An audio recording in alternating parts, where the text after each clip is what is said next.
Welcome into the District 7 AAA Baseball Tournament in Baxter, Tennessee. We are set for a rematch in the district between the Cumberland County Jets and the Upperman Bees. I'm Noah McKay on the call here on the Watson Chevy UCR Media Network. Joined in the Jeff P.D. Goolsby press box by my broadcast partner Jacob Vinson, live on the main UCR YouTube channel, Facebook page, and the NFHS Network. All of our postseason content this year presented by our friends at Gentry's Power Equipment. Moments away from first pitch, the Jets against the Bees for the third time. Upperman steamrolled their way through the regular season. An unblemished 10-0, virtually untested, including in those two games against the Jets. A combined 25-0 set of victories, 12-0 and 13-0. And as a result, we see already today, Jacob, something we may see throughout this tournament, as it may be a little bit of teams positioning to try and get second with how dominant first place has been. Well, and in this game, you mentioned the two games in the regular season.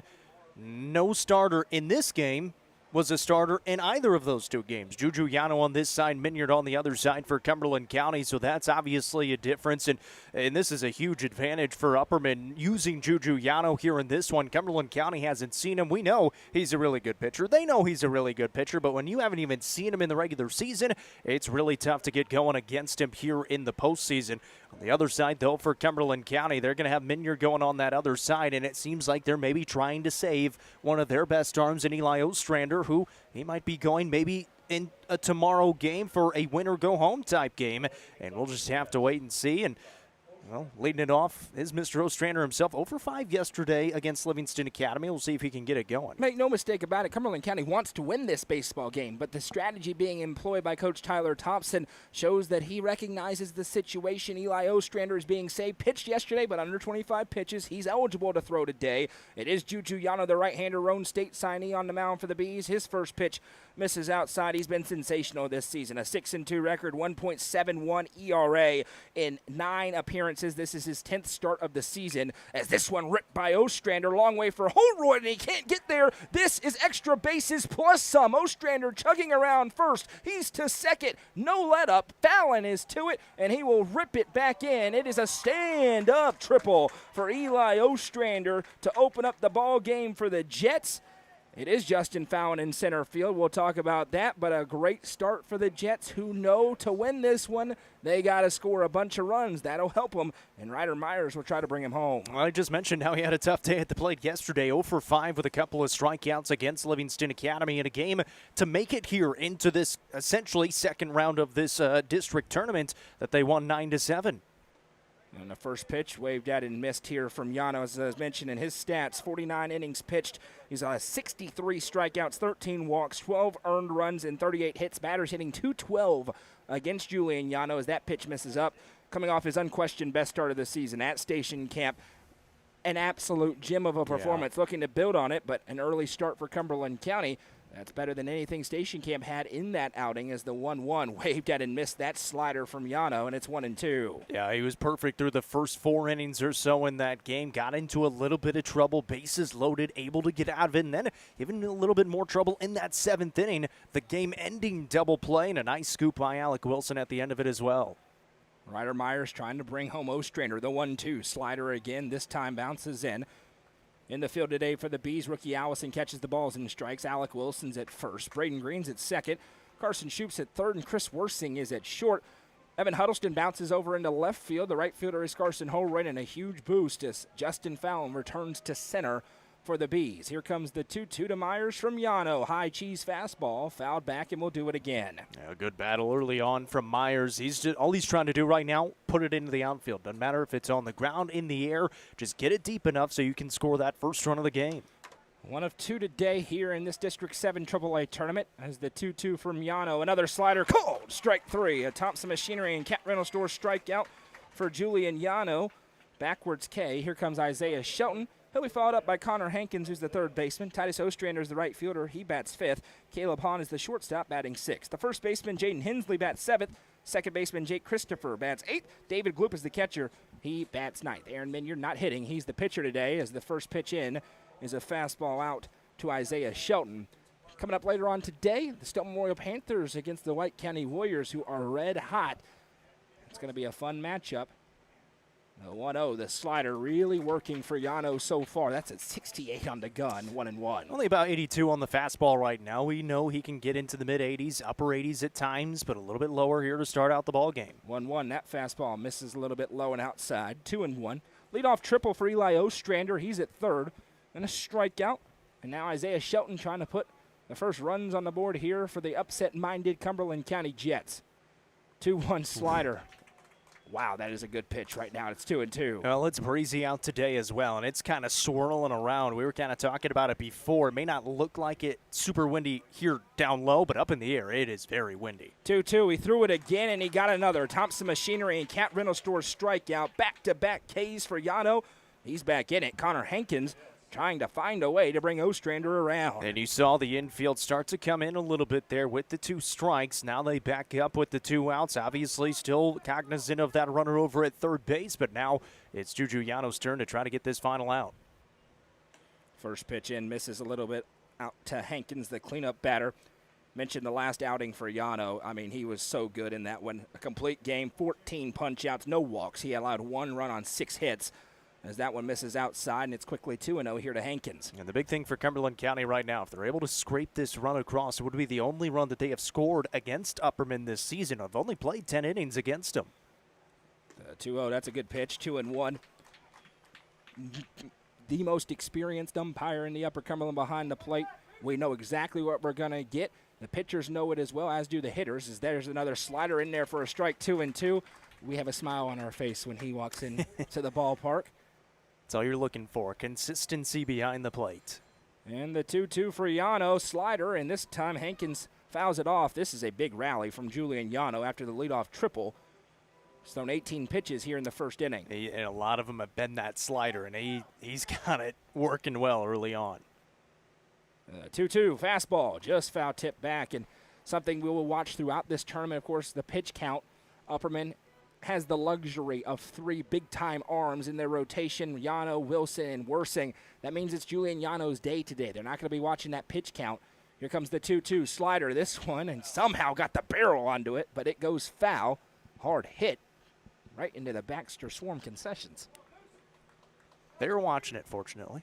Connor Hankins will set up again here. 20th pitch of the inning for Yano. Here comes the 2-2. Cool, strike 3. Yano gets past the leadoff triple with 3 straight Thompson Machinery and Cat Rental Store strikeouts. We will head to the bottom half, and the Bees will take the bats for the first time. Coverage of this District 7 AAA tournament is presented by Gentry's Power Equipment. You're watching it on the Watson Chevy UCR Media Network. Discover this stylish and modern 3-bedroom, 2-bathroom home with an open split bedroom floor plan designed for comfort and convenience. With 3,318 square feet under one roof, plus a bonus room over the garage and 1,400 square foot basement. Located in the Brookstone subdivision, this home is just minutes from Cookeville. The builder is also offering up to 3% in closing cost assistance. Call Sonia Brown with American Way Real Estate at 931-979-7145. Looking for weekend lunch and dinner plans? Since 1971, Nick's Restaurant has been locally owned and operated. From mouth-watering prime rib to delectable ice cream pie, Nick's has it all. Their cozy atmosphere and great service will make you feel right at home. Plus, their banquet space is perfect for any event. Visit them at 895 South Jefferson Avenue or online at nickscookville.com. Nick's Restaurant is a proud sponsor of this broadcast on the UCR Media Network. Welcome back. Aaron Minyard gets the start today for Coach Tyler Thompson against the regular season district champs, who are going to bat 1 through 9 like this. Leading things off is the shortstop, Chris Worsing. Second baseman, Braden Green, bats second. Justin Fallon is back in center, and he's in the 3-hole today. Alec Wilson, the first baseman, has been red hot at the plate. 20 consecutive games reaching base. He will bat cleanup. The catcher, rookie Allison, bats fifth. Third baseman, Carson Shoup, bats sixth. Juju Yano, the pitcher, will bat seventh. Carson Holroyd, the right fielder, will bat eighth. Evan Huddleston is the left fielder. He rounds out the lineup. It's Wes Shank's best lineup. He goes to it today against Aaron Minyard. Yeah, and Minyard pitched a couple of times against the Bees, albeit very limited. 1 in 130, allowed 3 hits, 1 run. It was unearned, and 2 strikeouts, no walks. A lot slower in velocity than what the Bees have faced this season, right around 60 to 63, 65 miles an hour on the fastball. So these Bees are going to have to step up in the box. They're going to have to take that extra second waiting for it to get there. And we'll see how long Minyard can go. Again, only the 1 1/3 in those two games. He got one out in the first game and then went a full inning in that second game. We'll see kind of what Coach Thompson wants to do with the Jets pitching staff today. Record watch in this inning, Justin Fallon tied with Caden Shanks for all-time hits lead here in Baxter. He's trying to take solo possession of that here in the first as the first pitch to Worsing catches the top of the zone. Chris Worsing batting .374. He has been a do-it-all man for this team all season long. 0-1, and he will rip this one. Surprise, surprise. Chris Worsing has a base hit, and he's going to have a double as he turns around first and will pull into second with a stand-up Rico double. Just like that, the Bees have a runner in scoring position. Yeah, you watched that first one go by, got a good timing on it, gets one on the inside part of the plate, and absolutely rips it down the line. Actually hit it so hard it took a one bouncer into the fence. It just got there in a hurry.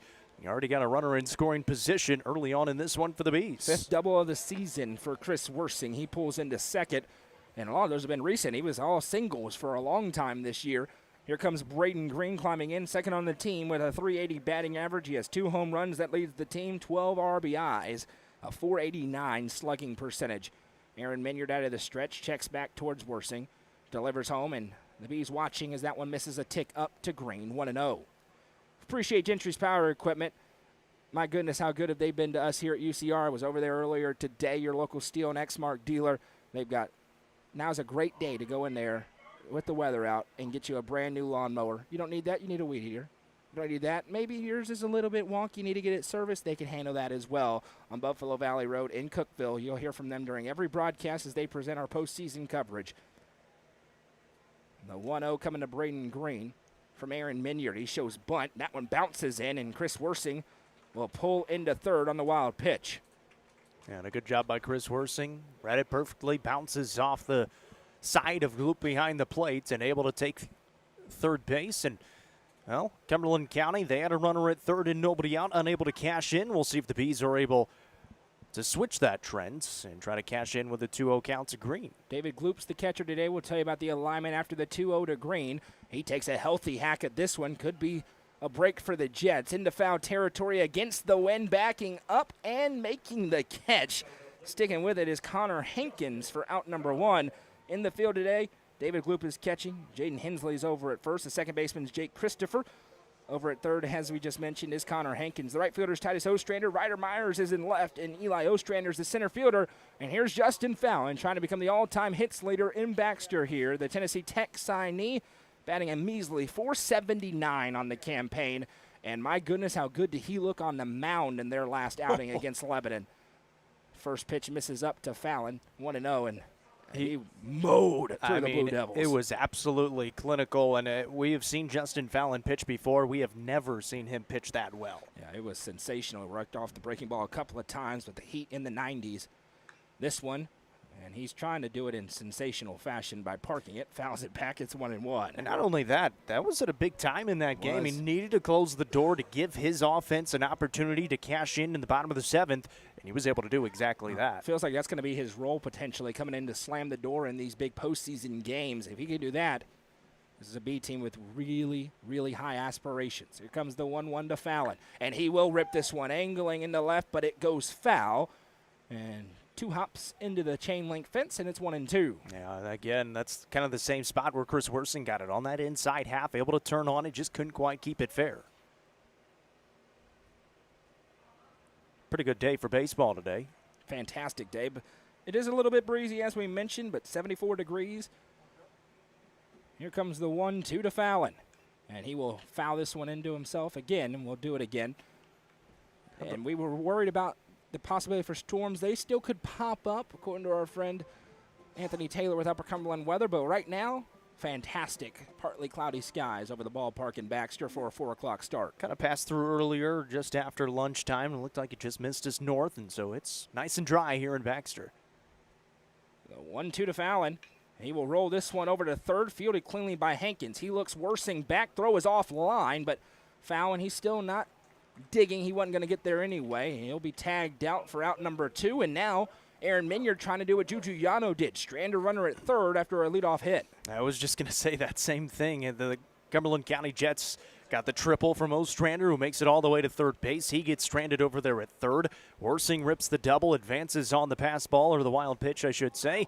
And now we'll see if Alec Wilson can maybe bring him home. Here's Alec Wilson batting .321, a 20-game on-base streak. It's now 21, and the Bees strike first on an RBI single for Alec Wilson, and it's RBI number 20 for the Carson Newman signee. First pitch he sees, dumps it into left field and rips it right through that left side of the infield. Chris Worsing comes around to score, and the Bees strike first here in the bottom of the first. Oh, with how Juju Yano has pitched the last few outings, that may be enough. Ricky Allison climbs in.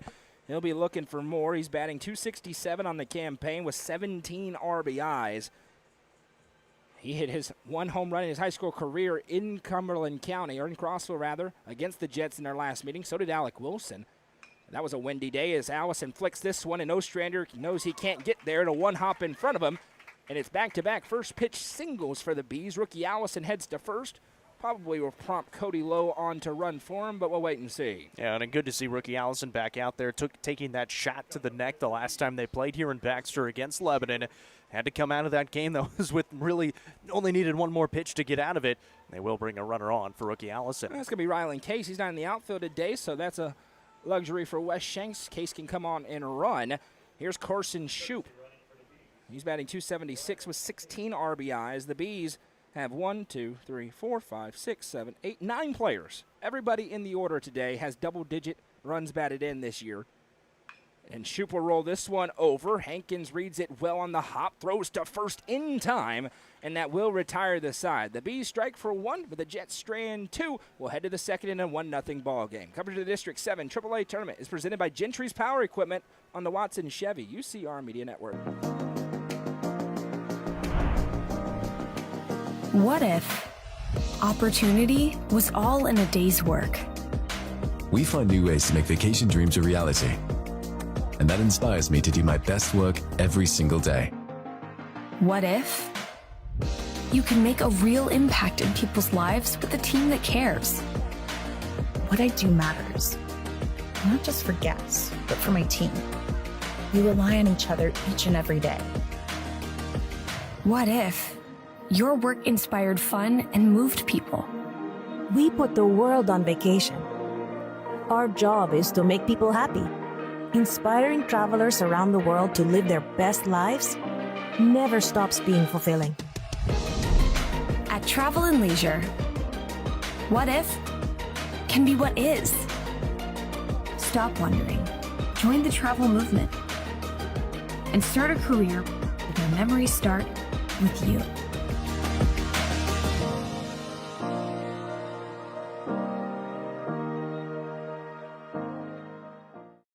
Gentry's Power Equipment is proud to be the presenting sponsor of Upperman Athletics on UCR. Located at 755 Buffalo Valley Road in Cookeville, Gentry's Power Equipment is your local steel dealer with a huge selection of outdoor power equipment including chainsaws, blowers, trimmers, mowers, pressure washers, and more. They are your local one-stop shop for high-quality equipment. Locally owned and operated, Gentry's Power Equipment is proud to support Upperman Athletics and UCR. Welcome back. The Bees lead 1-0 as we head to the second. Juju Yano gave up a leadoff triple and then mowed through the next three Jets in the first inning with 3 punch-outs. Cumberland County will look to solve them with Titus Ostrander, Caleb Hahn, and Jaden Hensley here in inning number 2. Yeah, and Cumberland County mentioned Ostrander ripped it to right center, and really it was a good effort by Carson Holroyd. Just couldn't get to it in time. That's why it got all the way to the fence. If he just knocks it down, it's probably just a double, maybe even a single, and able to get out of it anyways, and just the one base runner so far for the Jets. It was 20 pitches for Yano. Cumberland County likes that.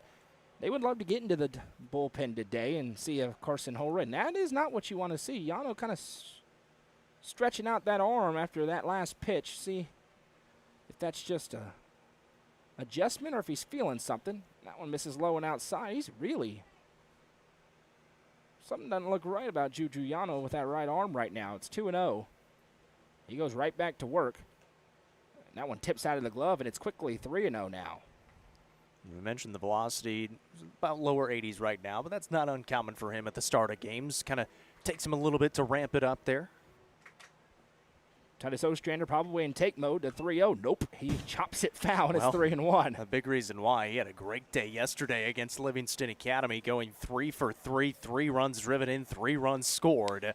Big reason why they won that game. Yeah, he's one of the future stars in this district. That pitch misses up and in, and for the first time in a couple of outings, Yano walks a batter. Titus Ostrander leads off the second, heading down to first, and it'll bring up Caleb Hahn. That's a pretty good spot in your lineup to have a guy that can get on base as much as he does, and we'll see if the Jets are able to move him around. Winner of this game won't play again until Saturday at either 10 a.m. or 12:30. We'll wait and see. The loser will play in an elimination game tomorrow at 4 o'clock here on this field. Every game in this tournament is here from now on as a bunt is shown and popped back. We know Tyler Thompson's teams, they're going to play small ball, and you see it there from Hahn. Yeah, and obviously knowing that they didn't have a lot of success swinging the bat in those first 2 games, then not a lot of people have had success against Juju Yano swinging the bat. So you're trying to move those runners around and see if you can't manufacture a run or 2 across. A lot of speed over at first with Titus Ostrander, and he has a massive lead, and Yano sees it and throws over. Dives back in time. Of course, speed over there, and a guy who has about as many runners caught stealing as any catcher in a long, long time, rookie Allison behind the dish. Bunt shown again. That one's across, and it's 0-2. Yeah, now you're in a tough spot if you're the Jets, not trying to bunt that one down 0-2. We'll see if they try it on 2 strikes. I would doubt it. Heading towards the lower half of the order. This is the 6th spot.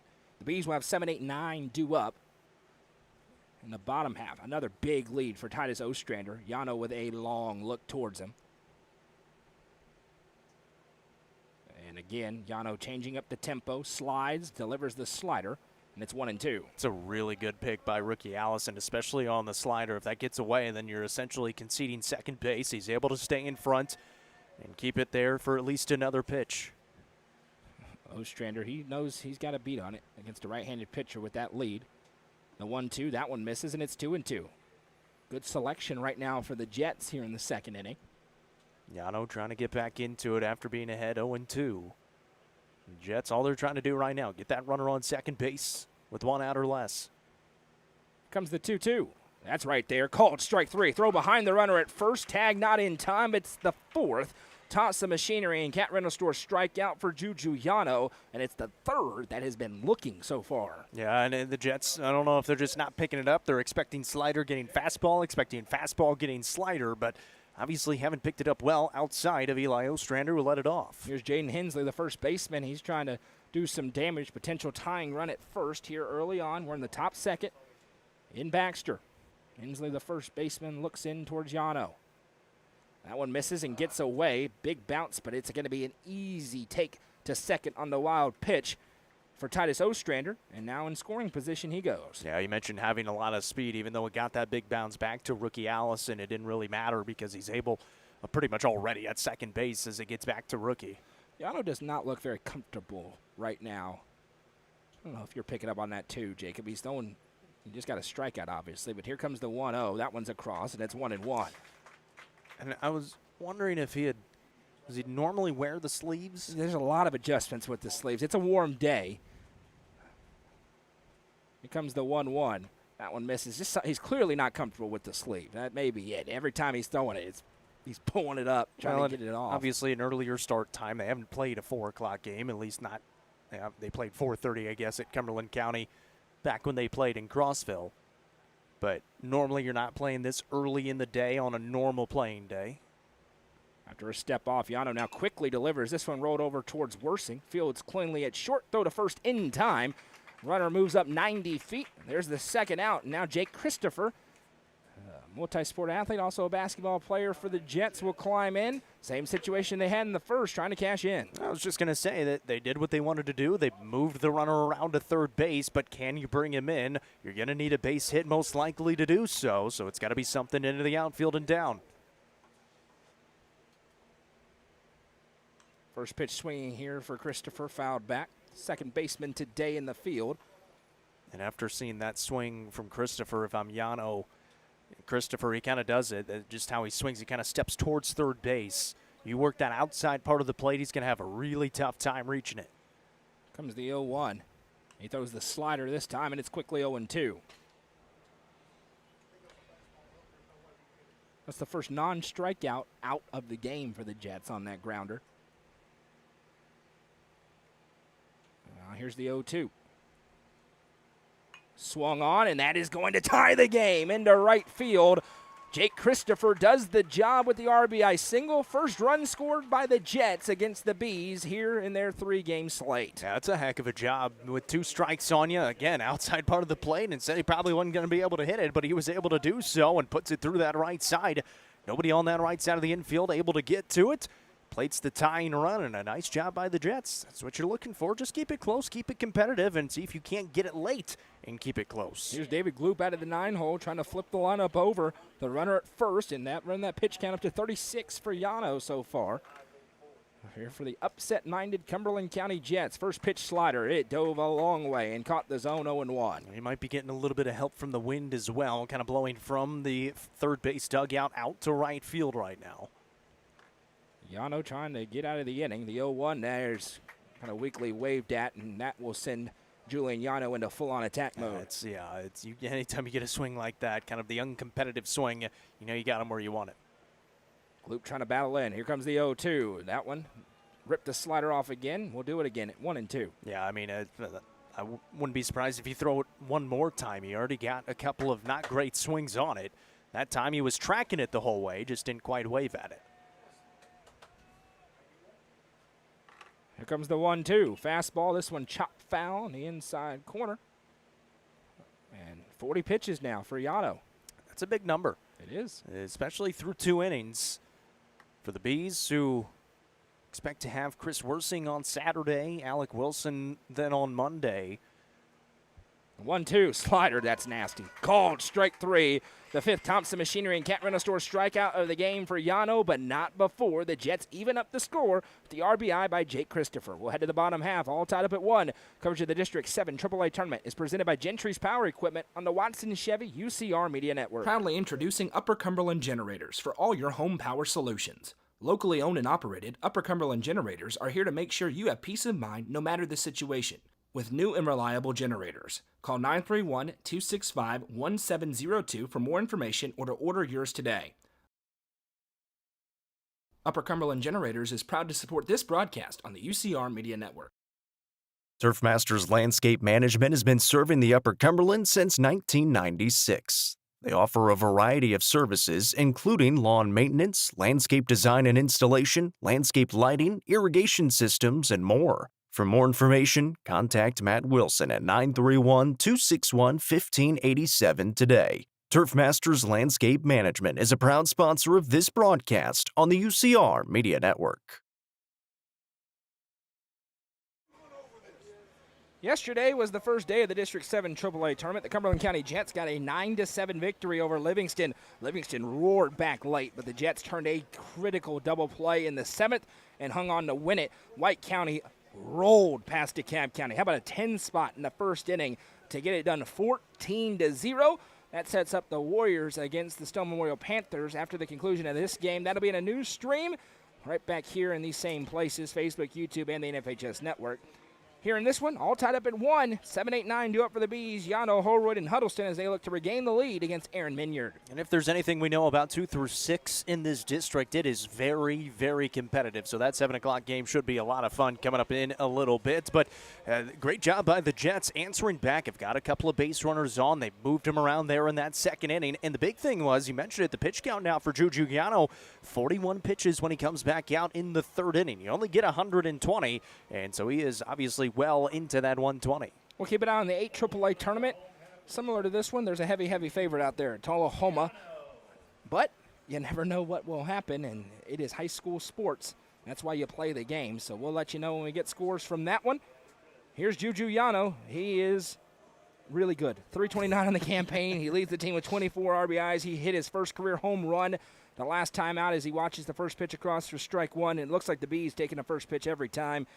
So far, he also has a triple and 8 doubles on the campaign. Yeah, and a couple of times, actually, when they've had their hits, it's been on those first pitch swinging. The 0-1 misses away, and it's 1-1 here for Minyard. Very different from Yano. The velocity way down for him, but that is intentional, trying to throw off the timing. As you see, Yano's front foot on the front line of the batter's box. And that one just drops in, and it's 1-2, a 55-mile-an-hour fastball. And it looked like they were really, really close in that first inning, just a smidge early. Comes the 1-2, check swing, and he appeals down to first. He did not go, they say, so it's a 2-2. Probably a good appeal. Absolutely. Close. Always worth it. Ask the question. Minyard with the 2-2. That one misses outside. 3-2, and really, we haven't seen much breaking stuff, anything. It's just that real looping fastball. The fastball kind of breaks in. Kind of the first time that he's had an opportunity to throw it with 2 strikes as well. Here comes the 3-2 pitch. Yano sends this one up into the air. Ostrander has a beat on it, but it's in the wind, carrying him back, way back, and he sticks the glove up and makes the catch. Yano ate it, turning around first base, but somehow Ostrander able to maintain his focus there in center to grab it for out number 1. And I couldn't quite tell if he took that first step in or, like you said, it just kind of caught the wind stream and kept carrying. I think it definitely did that, and a really good adjustment by Ostrander. And then you mentioned Yano. He kind of took a weird fall over there at first base and just, I don't know, he must have stepped on the bag wrong or whatever it was, but kind of hit the deck hard, and hopefully he's okay going back to the dugout. Carson Holroyd watches the first pitch across for strike 1, and really Minyard kind of reminds me his stuff. Kind of like when a position player pitches in the MLB. You know, it's that slower velo, and they can really throw off. Those guys don't get tagged up very much, as that one misses inside 1-1 because it's so different than what you're accustomed to seeing. Yeah, you'll even see it's slower from those position players in the MLB. They're lobbing it in there 45, 50 miles an hour, really trying to throw off that timing. Comes the 1-1. That one dots up the outside corner, and it's 1-2. One of the first times he's been this far ahead in a count, and that's great for the Jets. You want Minyard to go as far as he possibly can in this ball game. He's only thrown 22 pitches. Here comes the 1-2 home to Holroyd. That one nearly falls in, and it's 2-2. 55 miles an hour that time. And it starts high and then kind of drops. Yeah. That one was close. Could have been called strike 3. Here comes the 2-2. And that one rolled over to third. More work. Grabbed cleanly for Hankins. Long throw, and he makes it. And it's 2 up, 2 down. The Jets building some momentum. Here comes Evan Huddleston. Hankins has been really solid over there at third base. It's been hit to him 3 times already. And again, it's been these Bees who have been just a bit out in front on that slower velocity. Hankins has been true each and every time. The Jets were really cruising. They seemed to be that top second team in the district for a while. They were all on in second. And then the series with Upperman happened, and then they kind of fell back and ended up as the 5 seed.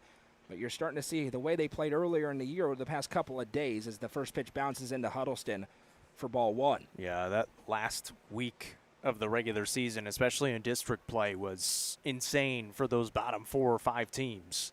1-0 misses up, and it's 2-0 to Huddleston here. Batting .304 in the campaign. A senior here. District tournament opener for the Bees. There's a good pitch. Finds the zone, 2-1. Yeah, a good comebacker there after getting behind 2-0. And Huddleston, now he's got that hitter's count, just looking for that one spot. Minyard's working quickly here. Pitch number 28 for him. And Huddleston tried to pull out the 6-iron on that one, 2-2. Minyard closing in on a really, really big inning on the mound for the Jets. And just 28 pitches right now. If he's able to get out of it, especially not have to face the top of the lineup until the third, be pretty big for him. He steps off here, now comes back. 2-2 to Huddleston on the way. Comes inside again. This one chopped over. Hankins, and it hit the back of the bag and rockets into left field. Huddleston chugs around first. He's looking for second, and he will pull in safely with a Rico double. Somehow that one hit the back of the third base bag and rocketed into left. I was fully expecting Connor Hankins to make another nice play over at the hot corner, but there was nothing he was doing with that one. You said it, hit the back of the bag and just rocketed into left field. And Evan Huddleston, the beneficiary of the bounce that time. Third double of the season for Huddleston. Here comes Chris Worsing. He ripped the first pitch he saw in the left field for a double, or second pitch I should say, into left field for a double. The Bees trying to regain the lead with a little 2-out magic. Huge lead for Huddleston. First pitch swinging for Worsing, but it's foul. Just out in front, 0-1. It was almost the same exact swing that he had in that first inning. Just ripping it down the line. That time drifts a little bit foul. How about the season this kid has had? Ooh. He's been really, really good. He's starting to open up some eyes, I think. Yes. He's in the back of the box here, the 0-1. And that one drops in, and it is another base hit for Worsing. Ostrander is to it. Here comes the throw in. He throws behind or way off line. Worsing going to pull into second. It is an RBI single, and then advancing on the error will be Chris Worsing. And the Bees do regain the lead. It's 2-1. I am not exactly sure where Ostrander was trying to go with that baseball. I don't know if he was trying to throw it to second base and nobody was there, or if he just ripped it down, and I'm not quite sure what he was trying to do with it. Give Chris Worsing RBI number 21, but then the error on the throw. I thought it almost looked like he was throwing behind Huddleston. Right. But I think it just didn't come out clean at all. Sometimes that happens. Braden Green climbs in. He popped out in foul territory his first appearance. And pitch number 1 misses up, and the Bees, who were 2 up, 2 down, now ripped off a couple of base hits in a row to regain a 2-1 advantage. And Chris Worsing 2 for 2 already today. As we said, he's really good. Yeah. A glance back, the 1-0. There's a good pitch across, 1-1. It will be 1-2-3, due up for the Jets in the third once they get back to the bats.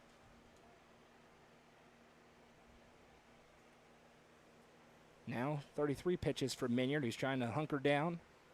It's an Upperman team that has been really good with 2 outs this year. And Green leans away from that one, and just tipping it enough was Gloop to hold Worsing. And that's, thinking about differences this year, Upperman obviously having the 3 arms. They had a couple injuries last year, but with 2 outs in those situations, they've been really, really good. We've seen the 2 walk-off winners. They've just been better about these big moments in these ball games. Had those timely hits, something they didn't have a ton of last season. Been able to get a lot more of those as that one misses outside, and you've seen a lot more of it even here in this second half of the season as well. And the emergence of Braden Green and Carson Shoup within this lineup, and Carson Holroyd as well. Those 3 have been huge for them, to their already established players. That one misses upstairs by a hair, and it's a Nick's Restaurant walk for Braden Green, who I don't think thought it was ball 4. He'll head down to first, and it sets the table again for Justin Fallon. Yeah, that's as you want it to play with 2 runners on. You're trying to cash in here with 2 outs. Obviously, just the ground out his first time up, and he's, again, you said it, not running terribly hard down to first, so he's trying to put it into the outfield. He grounded out to third in his first appearance. 2 on now for the Bees. It's all come with 2 outs. First pitch is across for strike 1. It was 2 up, 2 down, then a double, single, and that walk with an RBI from Chris Worsing mixed in. He's now at second. Braden Green's at first. Fallon's at the plate. Minyard trying to hunker down. Glance back a couple of times. The 0-1. That one falls off the table, and it's 1-1. Good block by Gloop as well. Worsing read it well that time. Had a good jump on it on the secondary, and Gloop able to keep it in front. The very dangerous Alec Wilson on deck. This is the hard part of the lineup, the hardest part of the lineup, I should say. This is 2-1. The Bees already have tied their win total from last year. A couple of looks back again. Now Minyard. That's a good pitch. Fallon thought it maybe missed, but it's 2-2. It's just one of those, again, where it's that slower velocity, so it is going to dip a little bit more just because it's losing velocity as it's coming in. Fallon, he has faced some high heat in his travel ball and high school career. This one he swings at and misses, and how about Aaron Minyard able to get out of the jam, but not before a run does come across for the Bees to regain a 2-1 advantage. Coverage of the District 7 3A tournament is presented by Gentry's Power Equipment on the Watson Chevy UCR Media Network. The Real Estate Collective is a team of experienced, licensed real estate agents serving the entire Upper Cumberland region. Whether you are looking to buy or sell, the RICO team is ready to serve you. With a focus on people over profits, you can rest assured the Real Estate Collective can help make your real estate dreams a reality. Call 931-559-9500 for more information or see their current listings at letsgorico.com. The Real Estate Collective is proud to support student athletes in our area and this broadcast on the UCR Media Network. Livingston Regional Hospital is Livingston's hometown hospital. Located at 315 Oak Street, Livingston Regional Hospital provides compassionate, quality care for all patients from local people you can trust, so you can count on them to treat you like family. Their excellent staff offers years of experience and training to meet the needs of all patients. They understand the importance of providing care in a professional and comforting manner. They're proud to partner with Livingston Academy Athletics through the LRH Sports Medicine Team. Livingston Regional Hospital is a proud sponsor of this broadcast on the UCR Media Network. Welcome back. We've had a good one so far. The Bees lead the Jets 2-1. Juju Yano back to the mound, and he's lost those long sleeves that were underneath. They clearly were bothering him. The question is, was it bothering him enough to throw off his stuff? 43 pitches through 2 innings. Cumberland County's made him work. 1-2-3 due up for the Jets as they try to tie the game or take the lead. Yeah, I think a big reason why that pitch count is up at 43 pitches right now. Hadn't been able to locate the fastball as well as he was against Station Camp his last time out. The slider has been great. That's been his best pitch so far. He's relied on that pretty heavily, but the fastball he hadn't been able to find, and you mentioned it, it looked really uncomfortable in those first 2 innings. So he did lose the undershirt, now just going with the jersey. We'll see if that helps a little bit. Every pitch, he was shaking at his arm. He was pulling at the sleeves. We've seen Yano, when he's comfortable, be dominant. He clearly was not comfortable through 2 innings. Eli Ostrander, that'll have that effect on you. He ripped a triple his last time up. First pitch slider misses a little bit up and in, 1-0. Yeah, that's still a pretty good slider. It looks like it's going to come in and hit you and breaks close enough to the zone to make you think about it. 1-0, that one misses outside, 2-0. And really, that's been the difference. That fastball's not been there for Juju so far on the mound. When we say all that, he still has 5 strikeouts his first time through the order, and that's a pretty good fastball across, 2-1. But it's been a lot of these where he gets behind by a couple of balls, has to work his way back into it, and that's why that pitch count up to 46 right now. 2-1 slider. This one for Ostrander, hit up into the air, and Fallon jogs over. Unlimited range. Justin Fallon makes the catch for out number 1. Is it maybe a little limited right now? Well, if you'll notice, we were watching closely. He kicked it a little bit on that one. That was not the light jog we've seen. He had to get to that ball, and he did. And clearly there's some trust for Wes Shanks as he had him in left. Puts him back in center, so he's letting him push it a little bit more as they try to get him fully back 100%. And bring up Ryder Myers. He struck out looking his first time up. Watches ball 1, miss outside. Yeah, and that one, again, got into the wind a little bit, so it started to drift to right. Yano with a 1-0. That one's a good pitch. Dots up the outside corner, 1-1. Yeah, he's back up to 83, so, again, right where he was. He was in the upper 70s at the end of that last inning. The 1-1, that one waved at and missed. 82 on that one, and it's 1-2. Yeah, again, that's kind of the key for him right now. If he's able to start to locate that fastball, be in a good spot. He's also working very quickly. The 1-2 slider. Myers just gets the tip of the bat on it, and we'll do it again. Yeah, and the Jets not quite ready for that speed. Still trying to time him up. 1-2. Fastball misses outside, evens up the count. 2-1. The Bees have 2 runs on 5 hits. They've left 4 runners on the base paths. The Jets have 1 run on 2 hits. They've left 2 out there so far. That slider is nasty. The 6, Thompson Machinery and Cat Rental Store strikeout of the game for Julian Yano. Yeah, and Myers even picked it up pretty quickly, but still kind of had almost the check and then came through, and so there wasn't really a whole lot of power behind it. By the time he decided he wanted to swing, it was a little too late. Well, the strikeout average has ticked up significantly for Yano in his last 2 outings. As he's still got a ways to go to catch his senior teammate Alec Wilson, who has 86 in 54 innings, but now in 51 2/3, he's up to 69 strikeouts. So that'll play. That will play. The 1-0 pitch. This one flicked foul by Isaiah Shelton. And so far, the quickest inning for Yano. He would love a 15-pitch inning, a 10-pitch inning, kind of give himself a chance for the complete game. He needs a couple of them. The 1-1 slider waved at and missed, and it's 1-2. Yeah, maybe it was the sleeves. We'll see. Here comes the 1-2. Slider, and that's a great job by Shelton to lay off that pitch because it started dead center of the plate. Rookie Allison thought he had it. Yano wasn't quite walking off yet. He wanted to be sure. The 2-2. This one popped up. Could be a tough play. Yano trying to track it. He does and makes the catch to retire this side. We head to the bottom of the 3rd in a 2-1 ball game.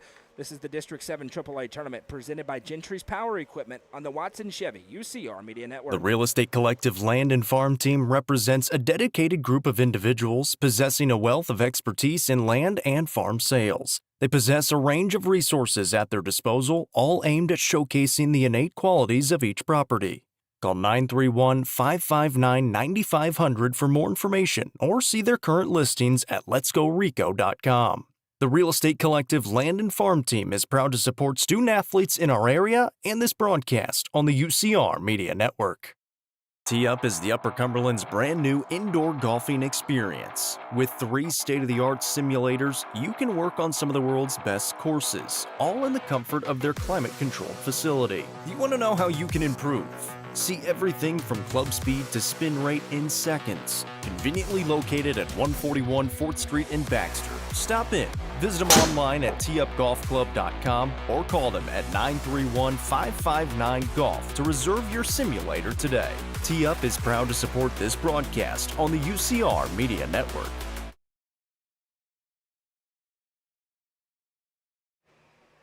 Alec Wilson, rookie Allison, Carson Shoup. 4-5-6 due up for the Bees against Aaron Minyard. The Bees lead 2-1. Bottom of the third. The winner moves on to Saturday in the winner's bracket. The loser will have to play for their season tomorrow at 4 o'clock against the loser of our next game between the White County Warriors and the Stone Memorial Panthers. And we don't know the times just yet for Saturday. It'll be at 10 a.m. or 12:30. We know that. And then another game at 3. There will be 3 games, but, of course, you got some events that night as we get closer to the end of the school year, so it kind of depends on that for each team. Alec Wilson reached for the 21st consecutive game with his single back in the first inning. He's now ahead in the count 2-0, and this is a young man who has put himself in the Mr. Baseball conversation with his play in district play. We were talking about it before the station camp game, and he has continued to play very well even since that game. The 2-0, that's a good pitch for Minyard across, 2-1. We threw Juju Yano's name in there as well, and well, he turned out to be a pretty good candidate too. Chris Worsing, I mean, all 3 of them have Yeah. been sensational. The 2-1, that one's across, another good pitch for Minyard, and it's 2-2.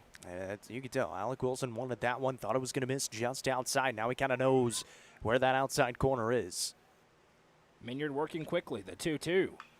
Wilson rips this one over towards Hankins at third. Another long throw, and he's been really solid there. A nice stretch over at first as well.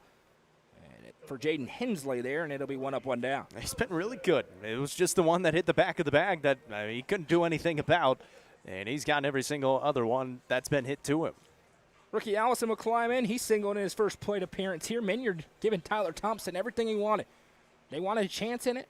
They weren't going to burn Eli Ostrander, knowing the situation. They're not. But Minyard's done the job so far, obviously with a long way to go. This one flicked up into the air. Going to stay in the infield. And the second baseman going to call off the shortstop. Jake Christopher makes the catch. And how about that? 2 up, 2 down again here in the third. And it looked like Minyard was going to get a quick inning in that last one. The Bees were able to scrape that run across. Now they got 2 outs and nobody on. You would love to get a quick one if you're the Jets. Again, just keep on extending this game. If you can keep it within 1 or 2 runs come 6th, 7th inning, just give yourself a chance. Carson Shoup climbs in, and that has been the problem for the Jets this year.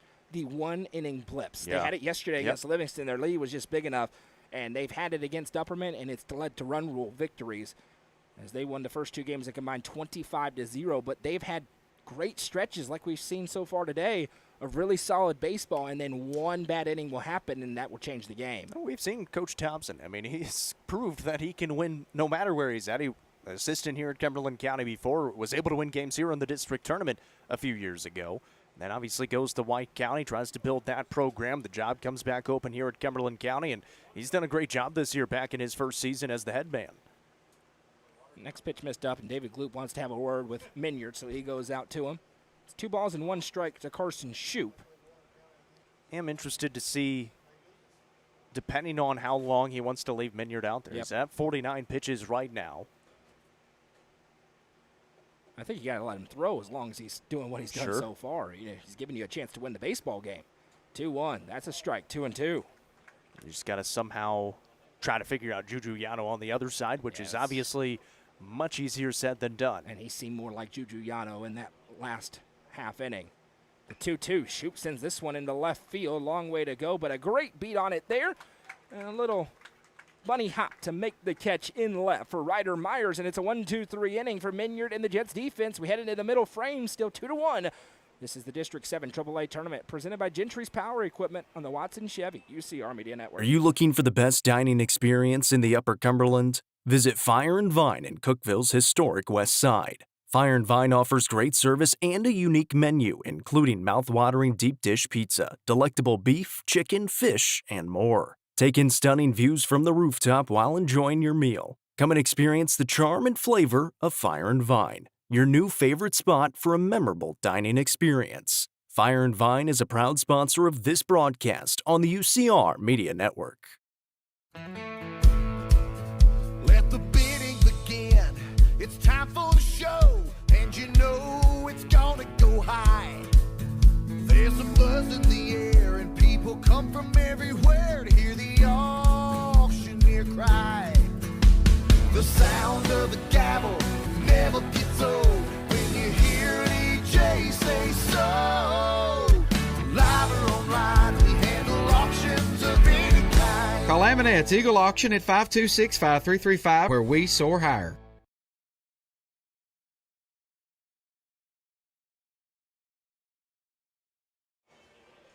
Juju Yano back to work. He's thrown 56 pitches through 3 innings, just 15, though, in the third.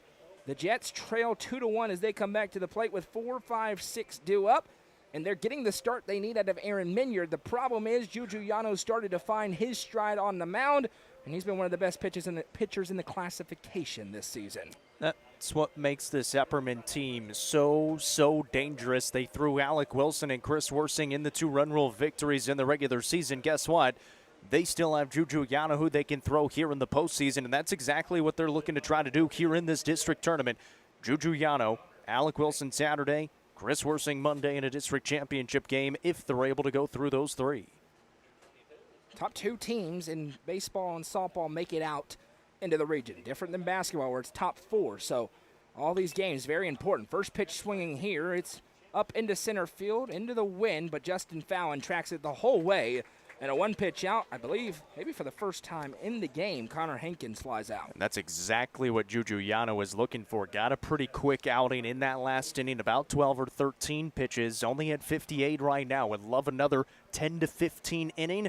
Kind of get you back on track through 4. Titus Ostrander walked, came around to score the run that Cumberland County has back in the second. Fouls off first pitch he sees here. And we mentioned earlier, if you're just tuning in, the Bees, this is Juju Yano's day. We're going to see a lot of pitching math done in this tournament. Probably not for the home team, as that one misses a little bit outside 1-1 because of those 3 starters that they have. Yeah, and of course, they didn't even play that championship game last year because of weather.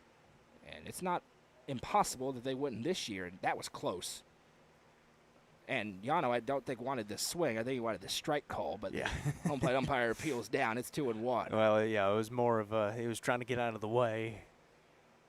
2-1. That one misses outside. Now 3-1. Ostrander trying to reach for the second time. He'll take another walk. That's one thing that Yano hasn't quite had today is great control. He's obviously walked the one batter so far, and Ostrander see if he can't draw a second one. Here comes the 3-1. That's right down Main Street, 3-2. 82-mile-an-hour fastball. So a little bit slower than we typically see, but certainly not slow. Here comes the 3-2 payoff pitch. Popped up. And it's going to get out of play into the grandstands. And Titus Ostrander kind of showing why he was the freshman of the year last night in their win against Livingston Academy, and obviously has reached base already today. He's been really good. Comes the 3-2 payoff pitch again. Yano, the slider. This one ripped over. Worsing reads it cleanly. And fires over to first in time for out number 2. Tell you what, Ostrander made it pretty close over there at first base. He's got a lot of speed, but a good play by Worsing and a charge onto it. Kind of just that soft liner, the one bouncer. Worsing makes a good play on it and a good throw. Here's Caleb Hahn. He struck out looking in his first appearance. And so far here, Yano at 9 pitches in the inning. He's back on track after a couple of 20-plus pitch frames. You keep this under 70 through 4, you feel a lot better. First pitch misses up and in, 1-0 to Caleb Hahn. Obviously, we've seen some big innings from the Bees. They would love to maybe crack this one open in the bottom. Minyard has not allowed the door for that to happen so far. The 2-0, and so is the CC defense. They've been really solid. It's been over at third base. Really good job by Connor Hankins so far. 2-0 misses downstairs, and we'll see if Hahn's on take mode here at 3 balls and no strikes. He's going super quick right now. Obviously, we know he likes to work quickly, him and Alec Wilson. The 3-0, yeah, you're right. That was low. Juju wants to strike. That was low. A trip down to first for Caleb Hahn. Second walk worked by the Jets today to bring up Jaden Hensley. What'd I tell you on Monday? You were struggling to hit the golf ball. I said, hey, take a beat. Started to play some good golf afterwards. Well, maybe Juju Yano needs that as well. See if Jaden Hensley can tie the game with one swing of the bat. They trail 2-1 here in this district tournament matchup, non-elimination game. But your prospects of getting out of this tournament change drastically with a win in this one today. You win the first 2 games, you're guaranteed a berth into the region tournament. So, and if you lose the first one, you're going to have a couple of elimination games in a row to just get to that point. So those percentages, what is that, ESPN FPI, changes drastically based on this today. This one flared into center right at Justin Fallon, who makes the catch to retire this side. Juju Yano works around a 2-out walk to put another goose egg on the scoreboard. We head to the bottom half. It's 2-1 Bees. This is the District 7 3A tournament presented by Gentry's Power Equipment on the Watson Chevy UCR Media Network. Nelson Trophy and Screen Printing is proud to support student athletes and athletic departments throughout the Upper Cumberland. They're also proud to sponsor the Nelson Trophy and Screen Printing Player of the Game on this broadcast. From trophies to t-shirts, they can do it all. Stop by and see them at 120 Circle Drive in Allgood or give them a call at 931-537-9559. Nelson Trophy and Screen Printing is proud to sponsor this broadcast on the UCR Media Network. Watson Chevrolet is proud to present the area's best selection of new and pre-owned cars, trucks, and SUVs. Watson Chevy's staff of experts are ready to get you into your next vehicle with unmatched service and knowledge. Stop in at 2350 Cookeville Highway and test drive the all-new Chevy Trax or Silverado today. And remember, don't buy till you see Jason Fye. Watson Chevy is proud to be the presenting sponsor of the UCR Media Network.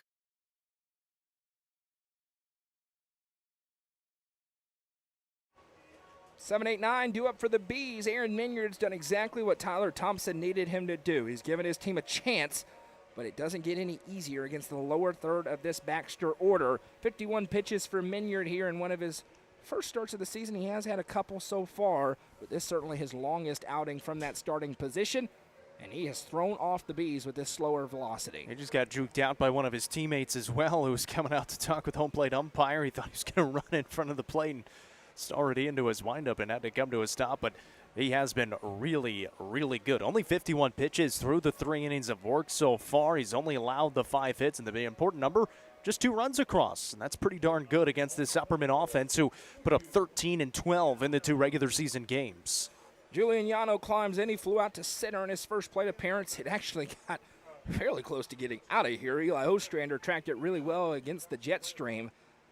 First pitch swinging for Yano, and this has been what we've seen all game long. Christopher under it at second. It's drifting back, and he backpedals to make the catch. 1 pitch, 1 out, and it's 5 straight Bees retired by the Jets defense. Yeah, they're just not quite picking up the timing yet. And you mentioned it, that slower velocity, even though you've seen it a couple of times, you're not used to seeing it. You're used to seeing 75 to 80, 80 to 85, sometimes 90 in special cases. It's really tough to really slow it this far down. Carson Holroyd's 0 for 1 with a ground out. He climbs in here.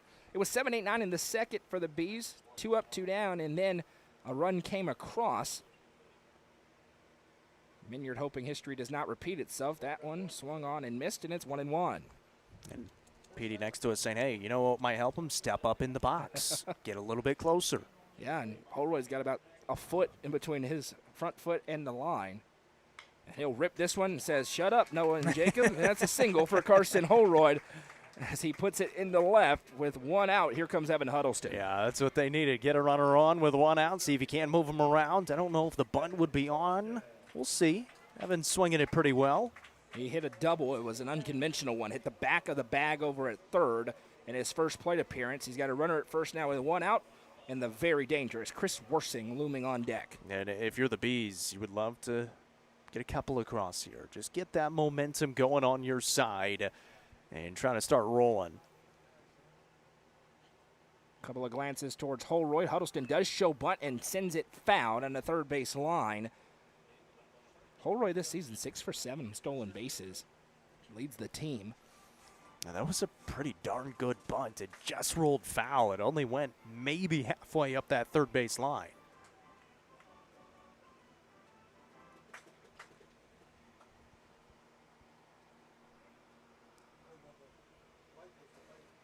Comes the 0-1. Huddleston going to swing away this time, sends it a country mile up into the air.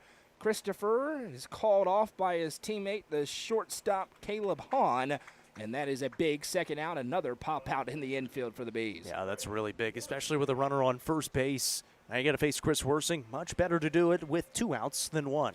Worsing is 2 for 2. He has a double, a single, an RBI, and a run scored.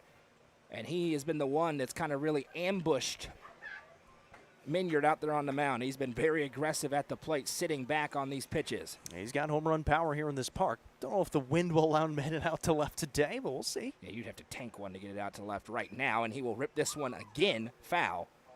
He is seeing it just a little bit out in front. Yeah, he's about the only B right now. Obviously, Carson Holroyd was able to get it through, but every single thing that has been hit has been through the left side. Feels like Chris Worsing has the chance in this postseason to become a household name in a major, major way. I mean, you're going to look back. Holroyd, that was not a great throw, but a nice job by Hensley to keep it in the infield. And Hensley kind of tripped up Holroyd on the way back to the bag. Holroyd wasn't quite sure what was going on. If that ball gets away from you in this ballpark, it can be a trip from first to third. Minyard with the 0-1 to Worsing, misses outside. I think that's the breaking ball for him. Doesn't throw it very often.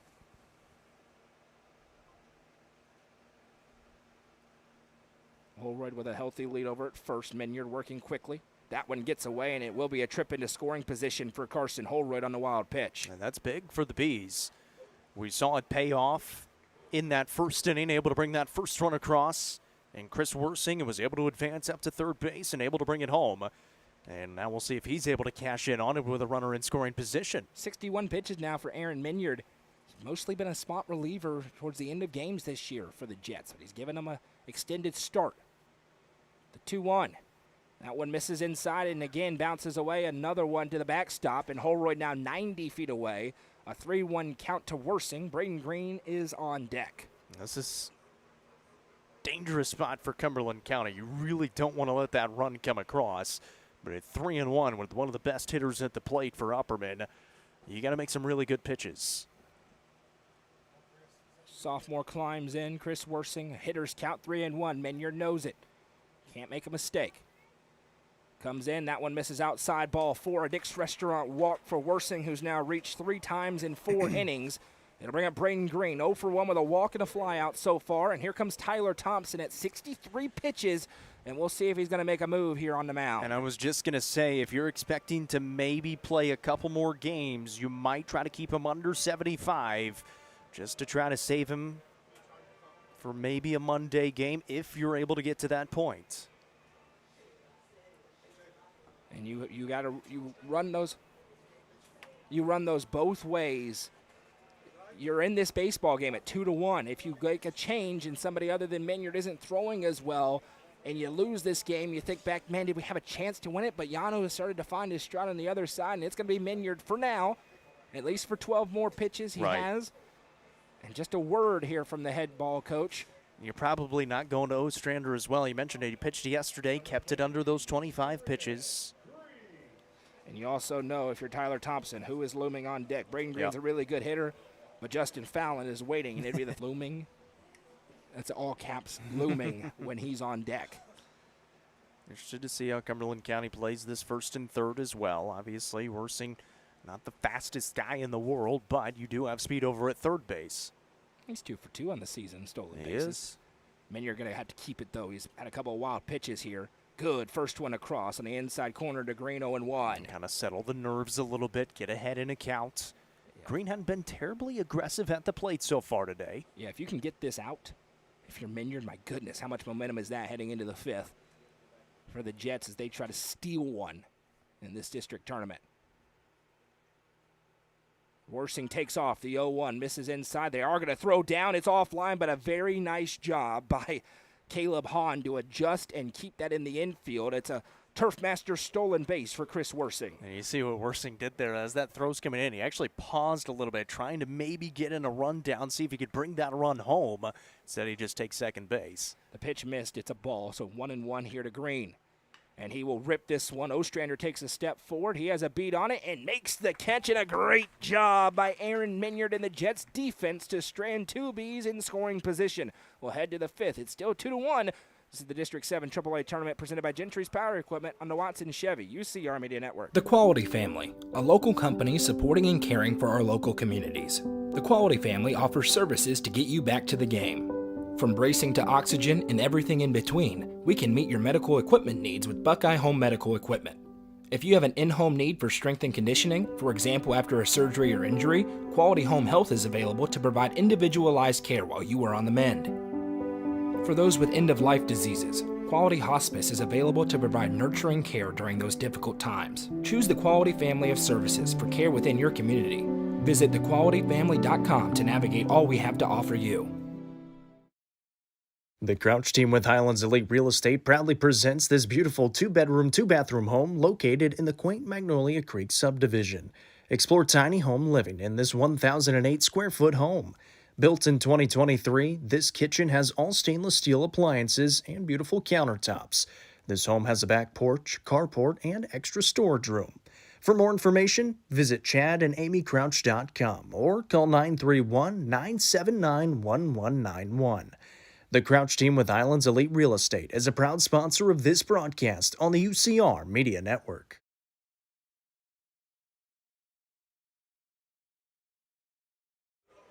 Welcome back. 2-1 as we head to the fifth. How about the Cumberland County Jets? Got run rule twice against the Bees, 12-0, 13-0.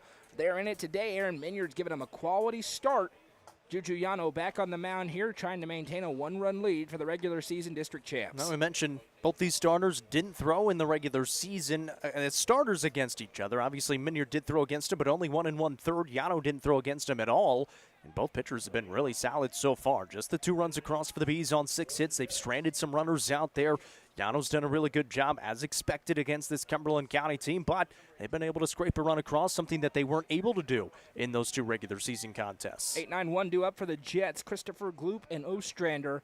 It is Jake Christopher. He ripped the RBI single, and I say ripped. It was off the end of the bat into right field. A great piece of hitting, and now he's 2 for 2 as he sends this one into left, and that gets the Jets faithful in their dugout into it. Tying run on the base paths here in the fifth. That's a really good job. Got a fastball right over the heart of the plate and jumps on it. And that's not a bad recipe for success against Juju Yano. If you're able to jump early in counts, not allow him to get to that strikeout pitch, I might be able to find some success. Here's David Gloop, 0 for 1 with a strikeout, and already, by far, the most tested the Bees have been in district play this season, and it comes in their district tournament opener. Christopher takes his lead. Yano back out of the stretch. This is pitch number 73 for the senior, and that one dots up the inside corner, 0-1. Yeah, and you see Carson Shoup, he is way in on the grass over at third base, trying to play a possible bunt with Christopher over there at first and the 9 batter at the plate. Yano. The 0-1. He does show bunt. The slider drops in for strike 2. That's a really good pitch to throw when you're expecting a bunt. You got to stay in there, and you really don't want to when it's starting right at you. It would be fascinating what Wes Shanks would do if he has to go to his bullpen. Good throw over, but back in time is Christopher. Maybe a Braden Wilkie. Oh, we'll see. Maybe a Carson Holroyd, Ricky Allison, kind of Holroyd's your 3 options probably. That jumps to your mind. Here comes the 0-2 slider. This one rolled over. Shoup lays out and makes the grab. Throws to first in time. What a play by Carson Shoup for out number 1. Yeah, it's a tremendous job. He had to lay out 4 because he was so far in, still playing for a possible bunt, even with 2 strikes. And wasn't sharp enough hit, so he's able to get to his left and lay out and snag it and still make a good throw to first for the out. Here's Eli Ostrander, the best bat in the order with a runner in scoring position and 1 out. High leverage situation here in the top of the 5th. And that's the big thing for the Jets. They got the job done. They moved the runner into scoring position. Yano kicks and deals, slider misses, and how about the development of Carson Shoup in the field? Yeah. Last year was a struggle at times. This year he's been really, really solid at third, and that may have been his best play of the season in the infield. Here comes the 1-0. Here's a good pitch. Caught a ball. 2-0. Yeah, and I mean, defensively in general, obviously they had their struggles at the start in the outfield, especially when these basketball guys got back in there. It's been much cleaner. Yano looks back. Yeah, the Bees 15-3 since March 22nd, day of the state championship game. They've won 4 in a row entering today's ball game, but the Jets giving them a test. Here comes the 2-0. That one's fouled back, and it's 2-1 against Eli Ostrander for Julian Yano. Michael Lindsay said he's on his way. He said he felt a raindrop. Yeah, there's some clouds popping up. There's a pop-up. We mentioned it. The pop-up showers are very much possible here today. Really for the next 3 days. This slider flicked over into right. Holroyd has a beat on it. Christopher trying to tag. He will. Here comes the throw. It is a laser from Holroyd. Christopher legs it out. He tags up to put the tying run 90 feet away with 2 outs. That's really good throw by Carson Holroyd in the air all the way to third base from right field. Obviously just off base just a little bit. Probably wouldn't have gotten Christopher anyways, but still pretty good throw. So Ostrander does do the job, moves the runner over 90 feet. Here's Ryder Myers, 0 for 2 with 2 strikeouts, trying to tie the game. 80th pitch for Yano, that slider again. Caught a ball, gets a groan. A little bit up and across. This is hunker down time for both these teams. The 1-0. This one's set up into the air with the wind. Holroyd ranges up, has a long way to go, lays out, and he made the catch. No! Says it hit the ground, and it will tie the game. An RBI single for Ryder Myers. It ended in the glove for Holroyd. Umpire says he didn't catch it in the field. Wes Shanks wants an explanation. Looked to me like he caught it, but I don't have a great view. He certainly didn't trap it. I mean, the glove was that looked to me like he caught it. I mean, he's under it the whole time. It wasn't one of those where you kind of trap it down on the ground. He kind of had it scooped the whole time through. And I mean, if we know anything about physics, probably should have been a catch if there was no bounce. I thought he caught it for sure, but the umpire says he didn't. So we're tied up at 2. It's a gigantic call in the game. To your point, I don't know how it ends up in his glove if he didn't catch it. Right. With an underhand glove. Yeah, it was coming in underhanded the whole time, so if it bounced, it goes past him. Yeah, that's a great point, Jacob.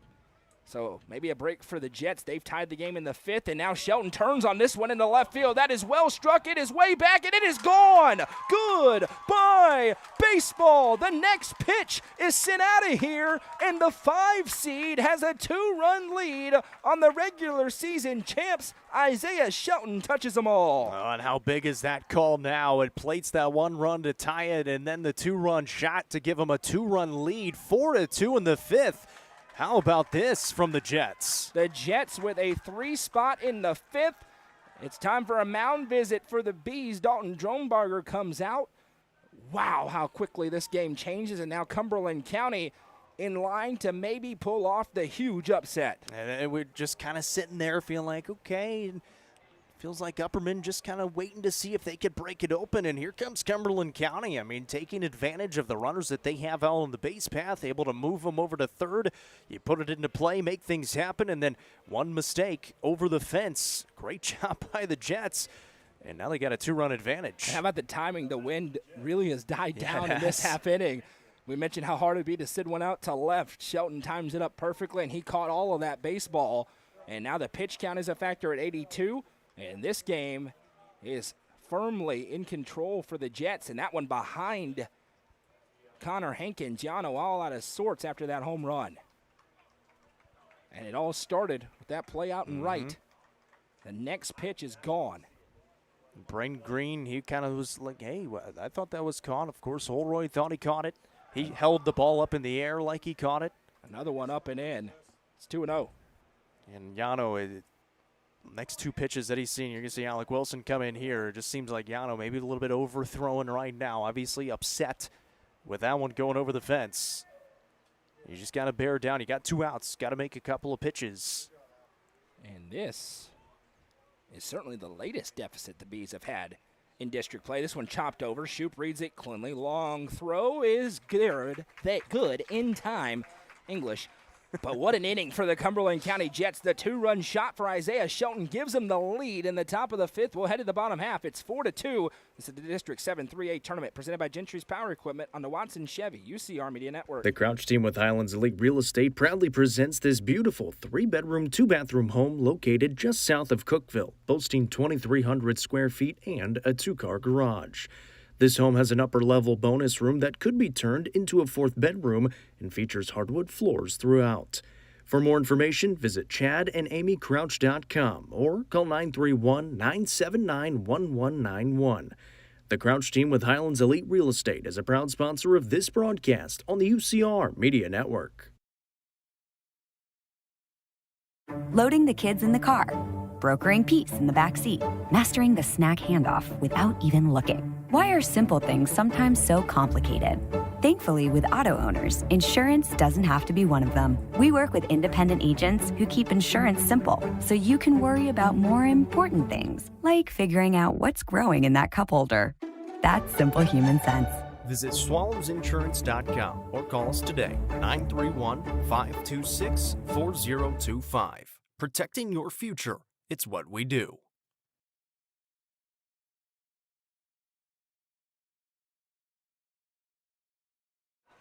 Aaron Minyard in line for a win, and it is raining in Baxter with the sun out. Look around for a rainbow. 4-2, the Jets take the lead. How about a 3 spot in the top half, and the Bees go from a 1-run lead to a 2-run deficit. It's Fallon, Wilson, and Allison due up as Upperman tries to hunker down here. It is really raining with the sun out as the first pitch misses inside. We went back and looked at it. Looks to us like Carson Holroyd caught that ball in right field. It was ruled down for a hit. The next pitch gone for a 2-run home run, and the Jets have a 2-run lead at 4-2. And for the first time in district play, and you mentioned it this late, the Bees are playing from behind. How do you respond here in the meat of your lineup? The 1-1. Fallon has struggled to time up Minyard today. That one misses a little bit out, and it's 2-1. He's 0 for 2 with a ground out and a strikeout. And you mentioned that rain. It kind of dumped. Now it's a little bit lighter and lightening up some more. One of those pop-up showers. The 2-1. Called a strike, 2-2. Fallon just not seeing it out of Minyard's hand right now at all. And that's great news for the Jets. Here comes the 2-2 from Aaron Minyard. That's right over the heart of the plate, and Fallon chops it foul right back into him. And again, it's just trying to wait on it, trying to time it up. Just hadn't been able to do so yet. 70 pitches for Aaron Minyard. The Upperman trying to answer immediately. Now down to their final 9 outs in the game. Here comes the 2-2. This one chopped over for Fallon again, and now he is going to dig. Up to it is Hahn. Throws to first, bang, bang play, and he's out. Caleb Hahn makes another great play, and this Jets defense has been up to the job so far. 1 up, 1 down. Here comes Alec Wilson. Well, now you're in the driver's seat. You've got Minyard on the mound at 71 pitches, and now with the lead, I think you probably leave him out there and just let him go for as long as you can until you have to get in that bullpen, if you have to get into that bullpen. And you do wonder if they keep this lead, would they go to an Eli Ostrander to try and slam the door and keep him under 25 pitches for the second straight day? That looked like a good pitch. Caught a ball to Alec Wilson, who's 1 for 2 today with an RBI single and a ground out. Nice rainbow out in right field. I knew it was coming. It's raining with the sun out. And Wilson sends this one a long way, angling for the gap, and that one is going to get down. One hops over the fence. It's a ground rule double, a Rico double for Alec Wilson. Game-tying run comes to the plate for the Bees. A 2-hit day for Big Al. Yeah, how big has he been here in these last few weeks of the season? Absolutely massive for the Upperman Bees. Seeing it well, swinging it well, and drills that one out to left center over the fence on a 1-bouncer. The Jets know this is far from over. This is an experienced Upperman lineup all the way through. And here comes rookie Allison, 1 for 2 with a single and a pop-out today. Minyard trying to hunker down here. You can give up 1. Yep. Just want to maintain the lead. Certainly would love to give up 0 as the first pitch is across for strike 1. Yeah, I mean, mentally right now, 1 out at a time for the Jets. He got the 2-run lead, looking for 1 out at a time. A glance back, here's the 0-1. That one misses up, and it's 1-1. Carson Shoup on deck. Nowhere to breathe this lineup. Minyard's worked really well so far through the lower half. Trying to continue that here. 1-1. That one misses a little bit out. 2-1. And north of 75 pitches. So this is Minyard's game now. It's his game, and he's earned the right to have this game. Absolutely.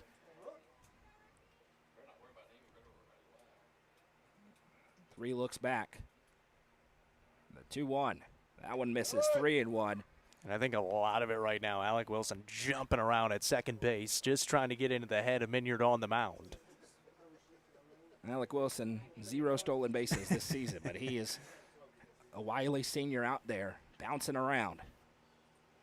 The 3-1, that one misses, and a Nick's Restaurant walk, and all of a sudden the Bees start to put together much more competitive ABs than we've been seeing the past few innings. Here comes Carson Shoup 0 for 2 with the ground out and a fly out. Yeah, now you're starting to put that pressure on. You mentioned the experience of the Bees that they've built over these last few seasons.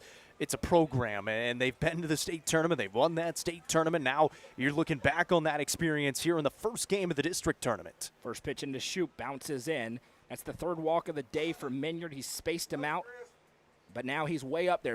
Maybe the most pitches he's thrown this season. We don't have that right in front of us, but at 79, he's trying to hunker in. He's got the 2-run lead. There's only one out on the board. Minyard steps off, and all of a sudden it feels like a playoff game. Yep.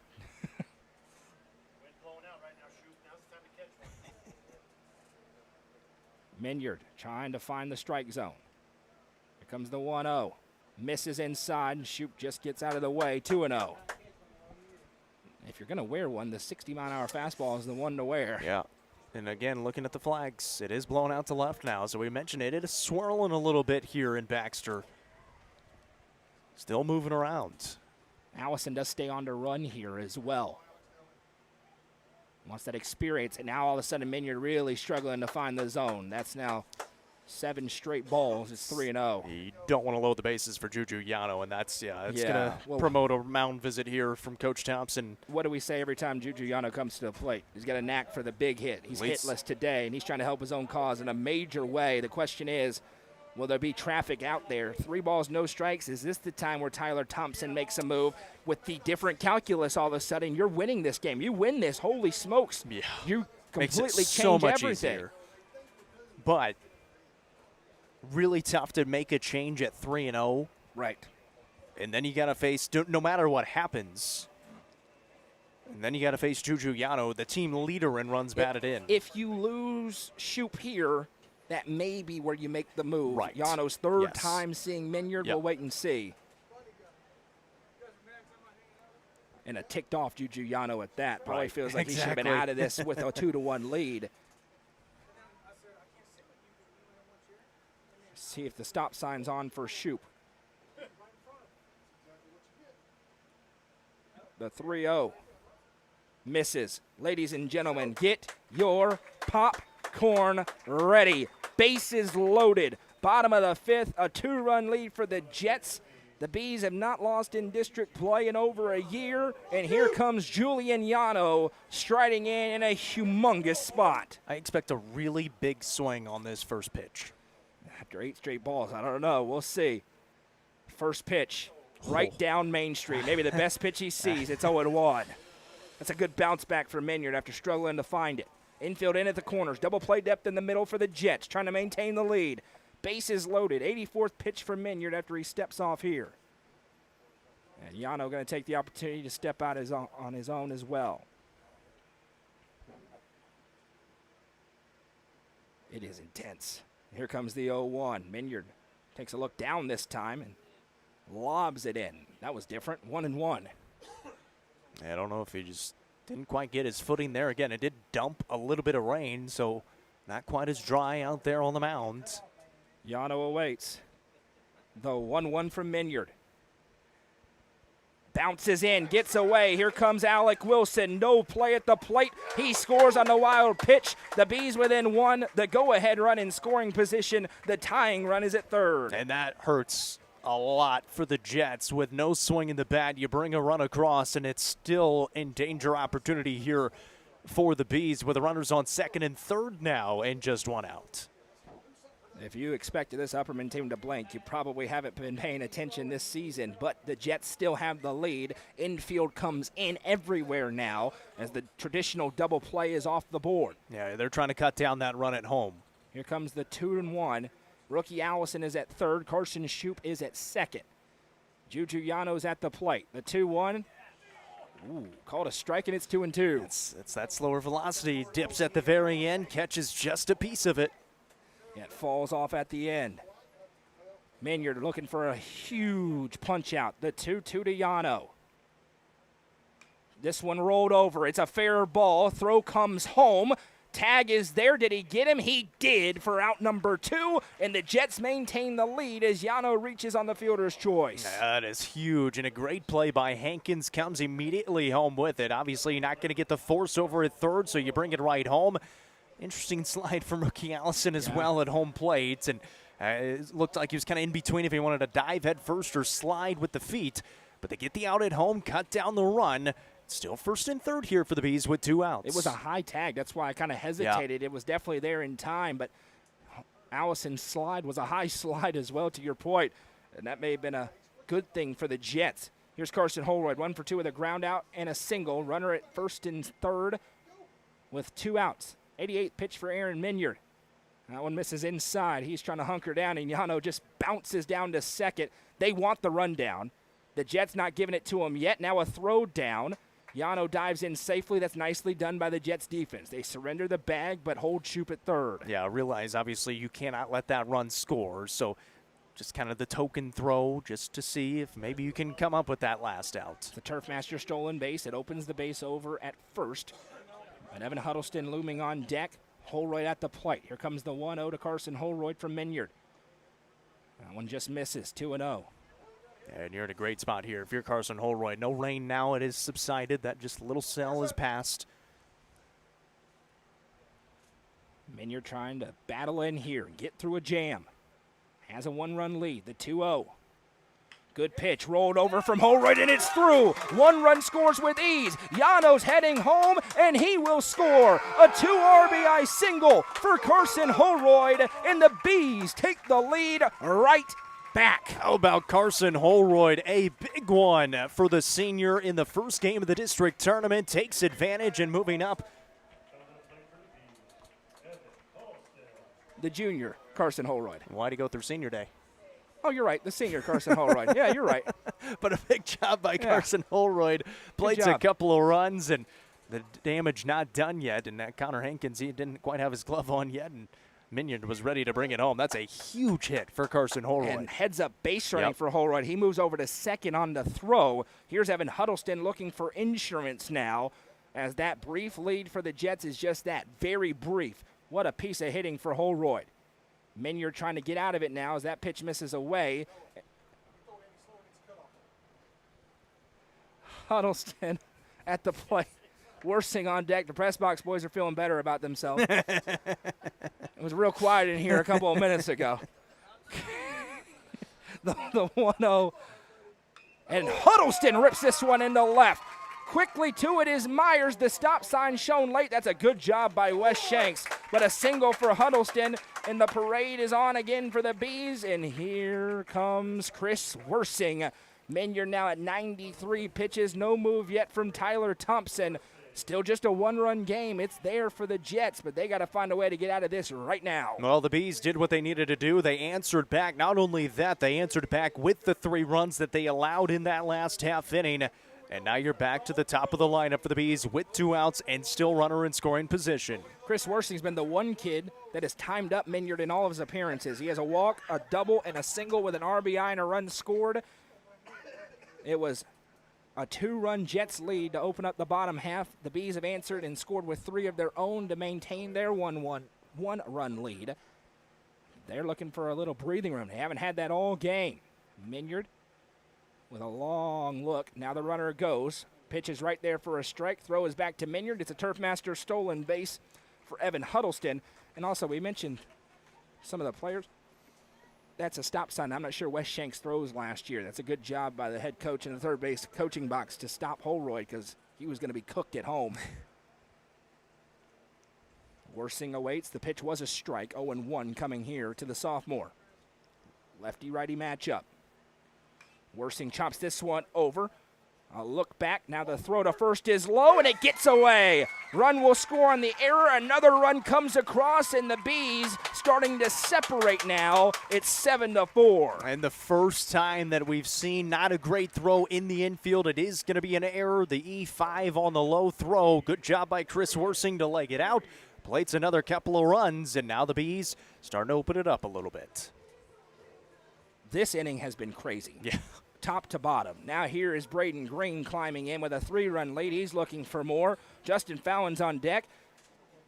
And it's 94 pitches out there on the mound for Aaron Minyard, who's going to be better today than his final stat line would indicate. First pitch is across for a strike to Braden Green. Yeah, he was really, really solid through the first 4 innings of this contest. Green today has a walk and a couple of flyouts. He's trying to time up Minyard for the first time. The 0-1, that one misses inside, and he just narrowly avoids it. 1-1. You said it. If you're going to get hit, this is the game to do it.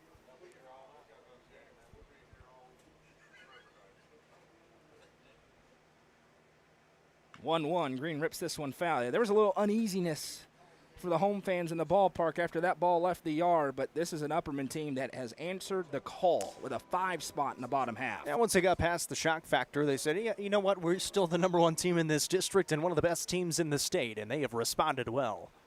The 1-2. Green just stays alive with a foul. We'll do it again. Next one's going to be triple digits, 100 for Aaron Minyard. That's going to turn to be big. Because who do you go to? You threw Gloop yesterday. You threw Ostrander under 25 pitches. And now being down, you probably want to save him for a game tomorrow, possibly. When you were up, you wonder if you'd see him for less than 25. Not now. That one's across. It misses. Throw down. And Worsing slides in safely for one Turf Master stolen base.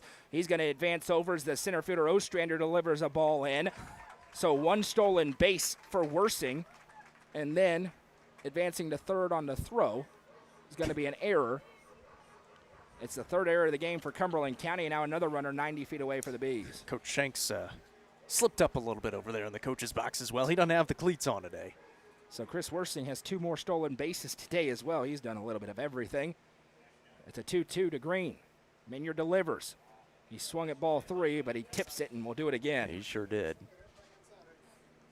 Hey, he likes it on that inside part. He does. Even if it's not off the plate. Been a while since we've seen a long ball from Braden Green. Here comes the 2-2. This one won't be as it's rolled over to second.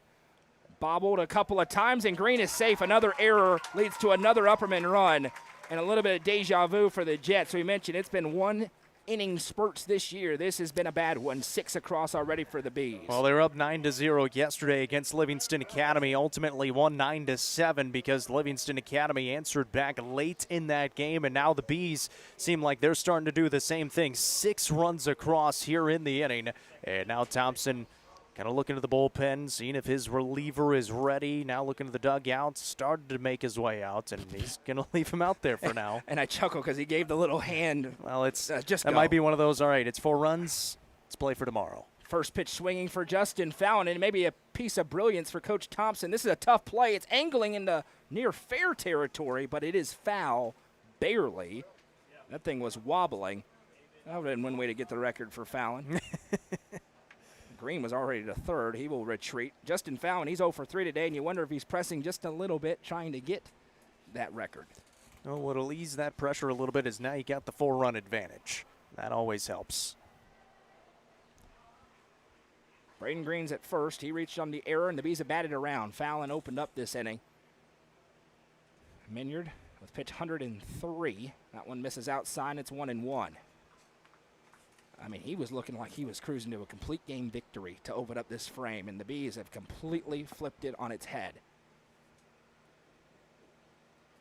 Green takes his lead, the 1-1. That one misses inside, and it's 2-1. And now Fallon in a really good spot at 2-1, and you're just looking for a pitch in one spot and something you can handle. Here comes the 2-1. That one inside nearly clipped him. 3 balls, 1 strike. Hitters count to the best hitter in the Upper Cumberland. Trying to get it rolling here. Minyard working quickly. Fires home to 3-1. That one bounces in and gets away. It's ball 4. Nick's Restaurant walk for Justin Fallon. Green chugs around second and will stop there. And the parade continues. Now the 10th batter of the inning. 11th make it. Is Alec Wilson, and that Wilson, Tyler Thompson to the mound, and about no choice at 106 pitches. Aaron Minyard was way better than his final stat line would indicate. The Bees, though, starting to open it up. New pitcher for the Jets when we come back. Don't go anywhere. Gentry's Power Equipment is proud to be the presenting sponsor of Upperman Athletics on UCR. Located at 755 Buffalo Valley Road in Cookeville, Gentry's Power Equipment is your local steel dealer with a huge selection of outdoor power equipment including chainsaws, blowers, trimmers, mowers, pressure washers, and more. They are your local one-stop shop for high-quality equipment. Locally owned and operated, Gentry's Power Equipment is proud to support Upperman Athletics and UCR. Discover this stylish and modern 3-bedroom, 2-bathroom home with an open split bedroom floor plan designed for comfort and convenience. With 3,318 square feet under one roof, plus a bonus room over the garage and 1,400 square foot basement. Located in the Brookstone subdivision, this home is just minutes from Cookeville. The builder is also offering up to 3% in closing cost assistance. Call Sonia Brown with American Way Real Estate at 931-979-7145.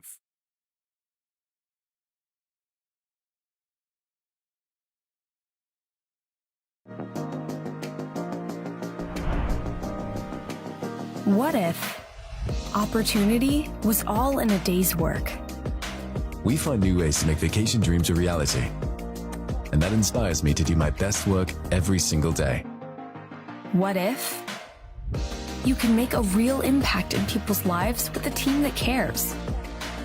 What I do matters, not just for guests, but for my team. We rely on each other each and every day. What if your work inspired fun and moved people? We put the world on vacation. Our job is to make people happy. Inspiring travelers around the world to live their best lives never stops being fulfilling. At Travel and Leisure, what if can be what is. Stop wondering. Join the travel movement and start a career where memories start with you.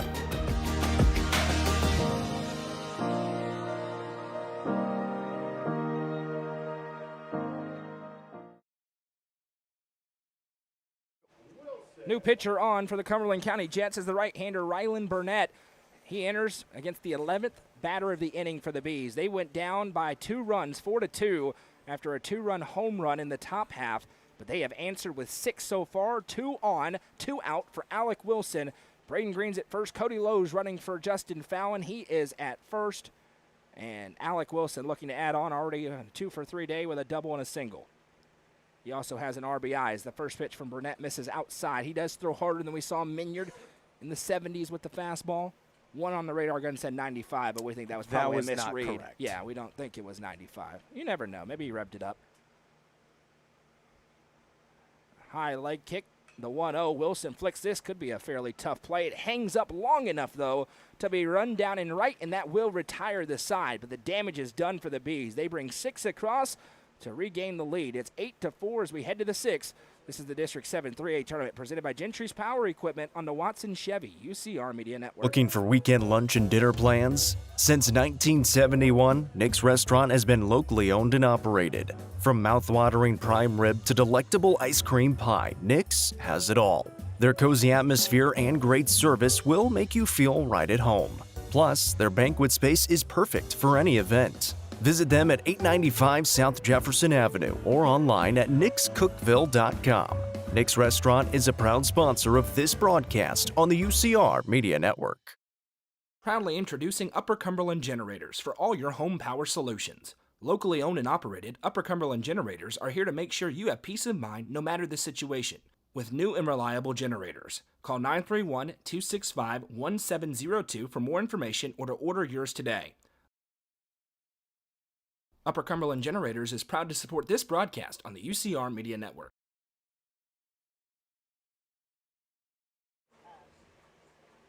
Juju Yano's got to feel a little bit better as he heads out to the mound in the top of the 6th.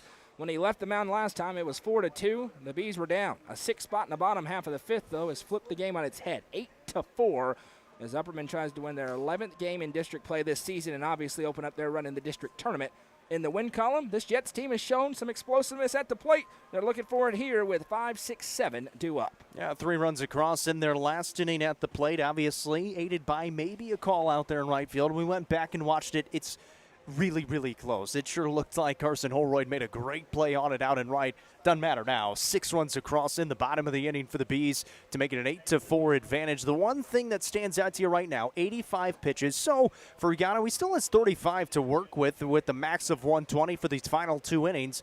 You love a quick one here. You also still have a pretty good option out in center field to maybe come in and finish this one out in the top of the 7th. Well, that's a complete game changer, what we saw out of Justin Fallon, his last outing, just his second outing of the season as he comes back from that hamstring injury. Pure dominance against a really good 4A lineup, against the good hitters in that lineup, 3 strikeouts. So in that sea of people we mentioned, we probably mentioned the one that it would be in Justin Fallon if they needed a close here today. Cumberland County wants to find out. They want to make Yano work as the first pitch is called a ball, 1-0. Into Titus Ostrander. He is 0 for 1 today with a walk, a ground out, and he's worked 2 full counts so far. And he's been very selective, as you see again here, 2-0. And again, that's kind of been his game today. Just hadn't been able to pinpoint it. And now Ostrander rips this one a long way for Worsing. He's got a ton of speed, but Worsing has a huge arm, and he uncorks it for out number 1. It's a really, really good play by Chris Worsing. That one was kind of the slow roller up the middle. A tough play for Worsing, but he ranges and makes a really good throw to get the speedy runner. His dad's in the press box. We know he doesn't get that athleticism from him. It'll bring in Caleb Hahn, who's 0 for 1 with a strikeout and a walk so far. He says he's going to be quiet today. It's because Chris is not on the mound, as that one's across for strike 1 at the knees. Into Hahn.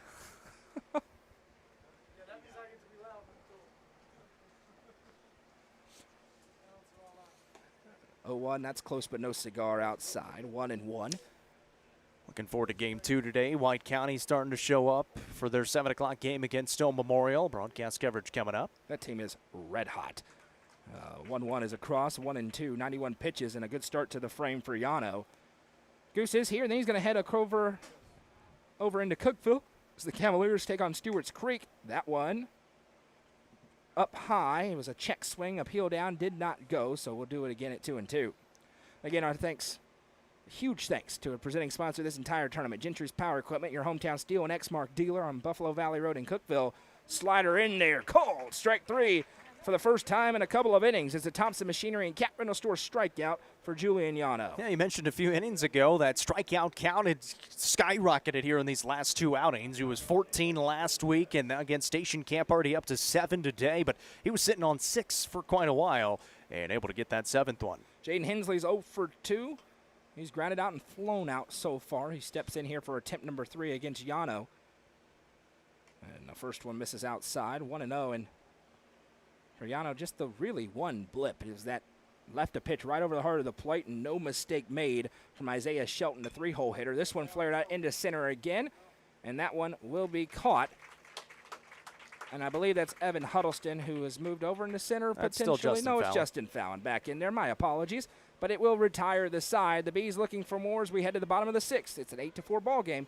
Coverage is presented by Gentry's Power Equipment on the Watson Chevy UCR Media Network. Turfmasters Landscape Management has been serving the Upper Cumberland since 1996. They offer a variety of services, including lawn maintenance, landscape design and installation, landscape lighting, irrigation systems, and more. For more information, contact Matt Wilson at 931-261-1587 today. Turfmasters Landscape Management is a proud sponsor of this broadcast on the UCR Media Network. The Real Estate Collective Auction Group offers expertise in a variety of services, including real estate, personal property, equipment, and nonprofit benefit auctions. Call 931-559-9500 for more information or see their upcoming auctions at letsgorico.com. The Real Estate Collective Auction Group is proud to support student athletes in our area and this broadcast on the UCR Media Network.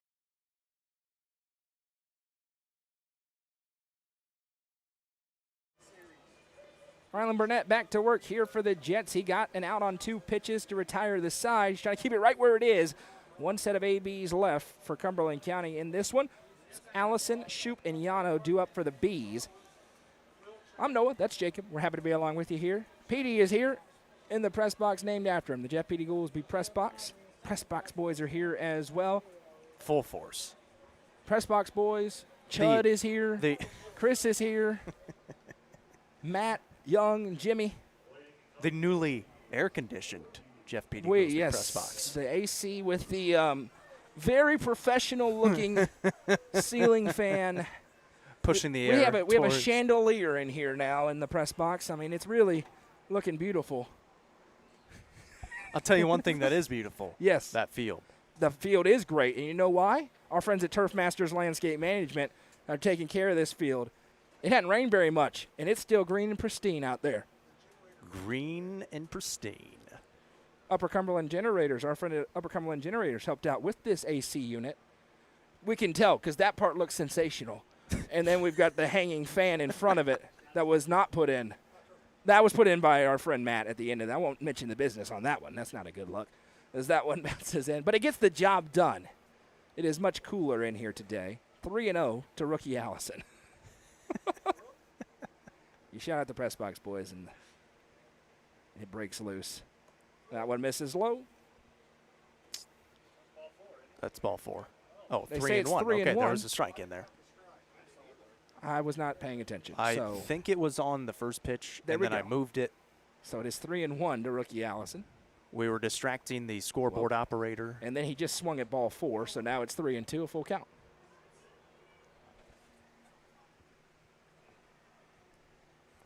Here comes the payoff pitch home from Burnett. And just foul tipping. It is rookie Allison. We'll do it again. Just barely right off the end of the bat. And good battle working here so far. We'll see if Burnett's able to maybe get out of it. Pat Worsing says the athleticism for Chris comes from his grandfather. So the payoff pitch swung on and missed. It is strike 3.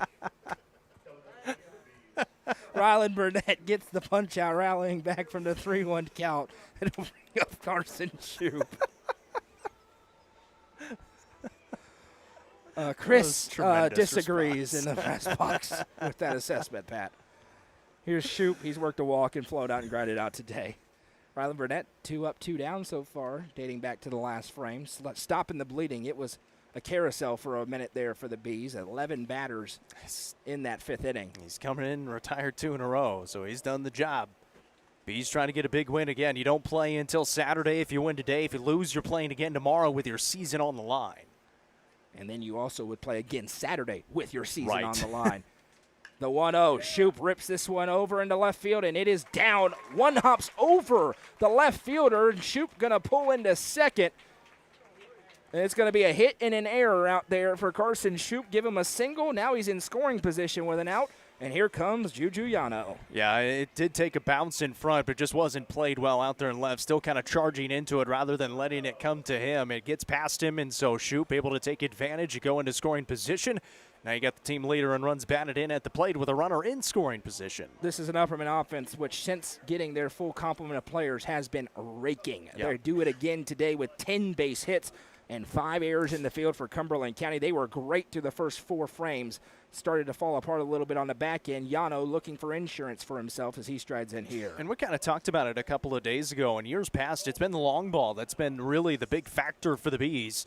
They've had a few of them this year, but it hasn't been their calling card. It's just been timely hits, and especially here in the second half of this season, timely hits to the outfield, in the gaps, through the infield to score some runs, exactly what they did there back in the 5th. Here comes the 1-0 to Yano. That one is flicked up into the air into center field. Ostrander has a long way to come, but he's got a beat on it and makes the catch for out number 2. A nice job for Eli Ostrander. Yeah, to that point, it's an Upperman team. Really, everybody in the order, besides Carson Holroyd and Evan Huddleston, has shown home run power this year. Not to say those two couldn't step on one. So they have the threat of it, especially depending on the park. Yep. They're probably hurt a little bit by this huge park. But there's nowhere that they can't get a timely hit from. Here comes your 8-hole hitter, Carson Holroyd, who has 2 started it. RBIs and a couple of base hits today to that point. He was the catalyst in the 5th. He's the one that got it going. And that pitch misses up from Burnett. It's 1-0. He was the one that put it through the left side, plates a couple of runs, gives him the lead back, and then took second base in the process on the throw-in. He obviously came around to score as well. Burnett knows he has to keep it right where it is in a 4-run deficit. The 1-0. That one bounces in. And Yano's gotten himself free to be able to come in here and have a little backstop as he's still got over 20 pitches available 25 in the 7th. So The Bees have set themselves up for a chance to get a win here. It's not overly dominant, but they are in position. They're looking for a little bit more, though. Here's the 2-0 to Holroyd. That one inside. I don't know how it didn't hit him. It's 3-0. Home plate umpire's kind of looking at him like, did it? It kind of looked like it grazed him on the way past, but Holroyd says no. Kind of waiting to see if there was going to be a reaction or not. He might have given him the bag. Here comes the 3-0. That one misses ball 4. Nick's Restaurant walk. Carson Holroyd continues his strong play at the plate. And speaking of 1 through 9, here's your 9-hole hitter, Evan Huddleston, who has a double, a single, stolen base, and 2 runs scored. 2 hits away. Probably not going to have an opportunity for it, but you could get one of them here. Big thing you're trying to do, just play that insurance run and bring it across. On deck, Chris Worsing. Rylan Burnett has got to find a way to get an out here, and we have time. Is it a balk? Or a warning? A warning. All right. So, ball 1 on the board, 1-0. Interesting. But no bases awarded. Now, we saw that I don't against know the Lebanon. Rule. Yeah, I know the rule. I don't know the rule, so correct. 1-0. I guarantee you he knows the rule better than I do, as that one misses up and it's 2-0. Saying maybe it went to his mouth to – we saw that Yeah, again with we did see Yano that. against Station Camp That's as well. one of those things that's a point of emphasis potentially coming down. The 2-0. That's a good pitch. Dots it up 2-1. Let us know in the comments who you are, where you're watching from, who you're cheering for. If you're watching on NFHS Network, we welcome you in. YouTube and Facebook, make sure you follow and subscribe. Hit the thumbs up button. Appreciate you being along with us here. 2-1 to Huddleston. Another good pitch, 2-2. He's found a spot on that outside corner right now. Huddleston not exactly intent on swinging at it. He'll have to here. Rylan Burnett trying to get out of this 2-on situation. The 2-2. This one flicked up into the air. Christopher ranges back, instead gives off to the right fielder who sprints in and makes the catch. Titus Ostrander, plenty of speed there. That will retire the side. Last chance for the Jets when we come back here in the District 7 3A tournament. Coverage presented by Gentry's Power Equipment on the Watson Chevy UCR Media Network. Livingston Regional Hospital is Livingston's hometown hospital. Located at 315 Oak Street, Livingston Regional Hospital provides compassionate, quality care for all patients from local people you can trust, so you can count on them to treat you like family. Their excellent staff offers years of experience and training to meet the needs of all patients. They understand the importance of providing care in a professional and comforting manner. They're proud to partner with Livingston Academy Athletics through the LRH Sports Medicine Team. Livingston Regional Hospital is a proud sponsor of this broadcast on the UCR Media Network. Tee Up is the Upper Cumberland's brand new indoor golfing experience. With 3 state-of-the-art simulators, you can work on some of the world's best courses, all in the comfort of their climate-controlled facility. You want to know how you can improve? See everything from club speed to spin rate in seconds. Conveniently located at 141 4th Street in Baxter. Stop in. Visit them online at teeupgolfclub.com or call them at 931-559-GOLF to reserve your simulator today. Tee Up is proud to support this broadcast on the UCR Media Network. Are you looking for the best dining experience in the Upper Cumberland? Visit Fire and Vine in Cookville's historic West Side. Fire and Vine offers great service and a unique menu, including mouth-watering deep dish pizza, delectable beef, chicken, fish, and more. Take in stunning views from the rooftop while enjoying your meal. Come and experience the charm and flavor of Fire and Vine, your new favorite spot for a memorable dining experience. Fire and Vine is a proud sponsor of this broadcast on the UCR Media Network.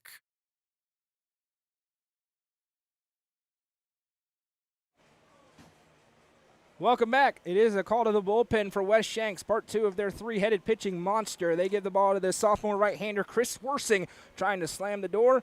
It is a 3-headed monster. He's been dominant this season, Jacob. Yeah, and one of the few relief appearances he's had this year, this one being his 3rd, but he's got a 2.24 ERA, a 5-3 record in 43 2/3 innings pitched. He's only allowed 14 earned runs, 53 strikeouts to 18 walks, and a batting average against of .229. First pitch is popped up, and Alec Wilson makes the catch. 1 pitch, 1 out, and we weren't necessarily expecting this, but it makes sense. Chris Worsing, the Bees hope it goes according to plan for them, and he will be their starter on Monday in a district championship game. He pitched a little on Monday. He pitches today, keeping him fresh and engaged here as it'll bring up David Gloop out of the 9-hole. Yeah, you got Alec Wilson wide open coming up on Saturday with the win today. Again, either 10 or 12:30. First pitch right there for strike one, 0-1. And this is why the Bees have state championship aspirations. The amount of arms that they can go to alongside a good lineup that has 10 base hits today. 0-1. That's right there on the outside corner, 0-2. Yeah, and you mentioned it. They scored 8 runs, and they've left 10 runners on the base paths, so it could have been a lot more. Here comes the 0-2. That one revved up on that one. Misses outside, 1-2. 86. We saw him get ticked off one time and touch 90 this year. That's about where he hangs out in the mid-80s. The 1-2, breaking ball, 2-2. The adrenaline was moving, I'd say. California kid out there on the mound trying to close out this ball game. The Jets looking for some magic. The 2-2. Fouled out of play. We'll do it again. Their best hitter, Eli Ostrander, waiting on deck. Anticipate him getting the ball tomorrow if it is a loss today for the Jets. They'll face the loser of our next game. Winner of this game gets the winner of that game between Stone and White County.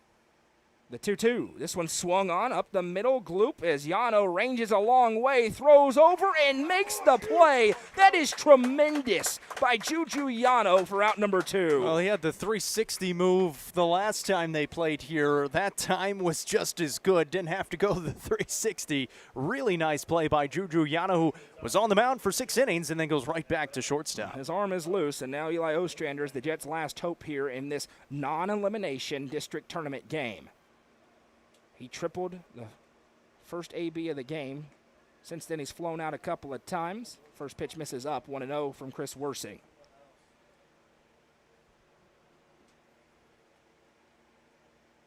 The 1-0, that's right there, and it's 1-1. And Worsing has the goods here in relief. Trying to slam the door, the 1-1. That's right there, and the Jets down to their final strike tonight. It's 1-2.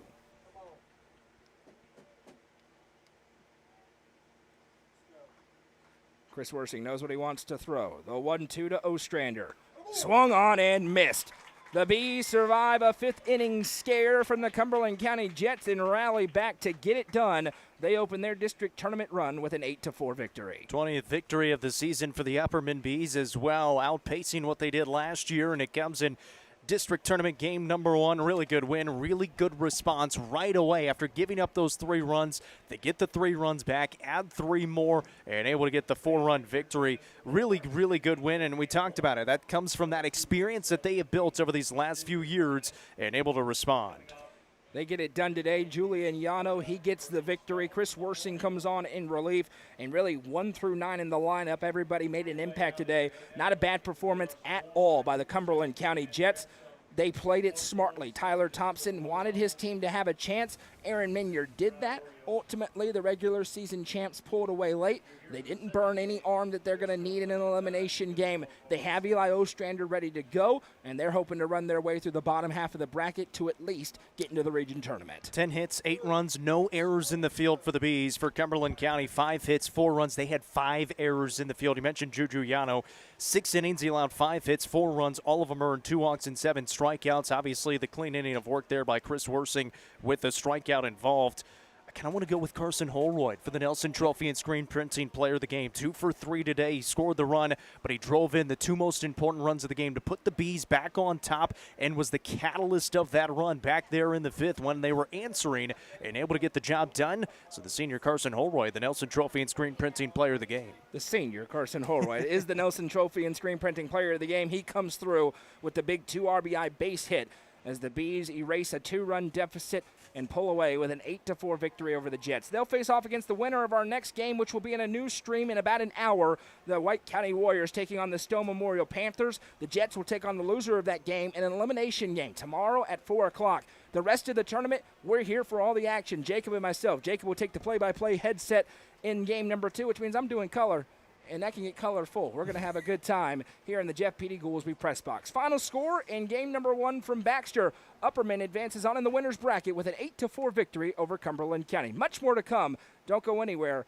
We'll be right back.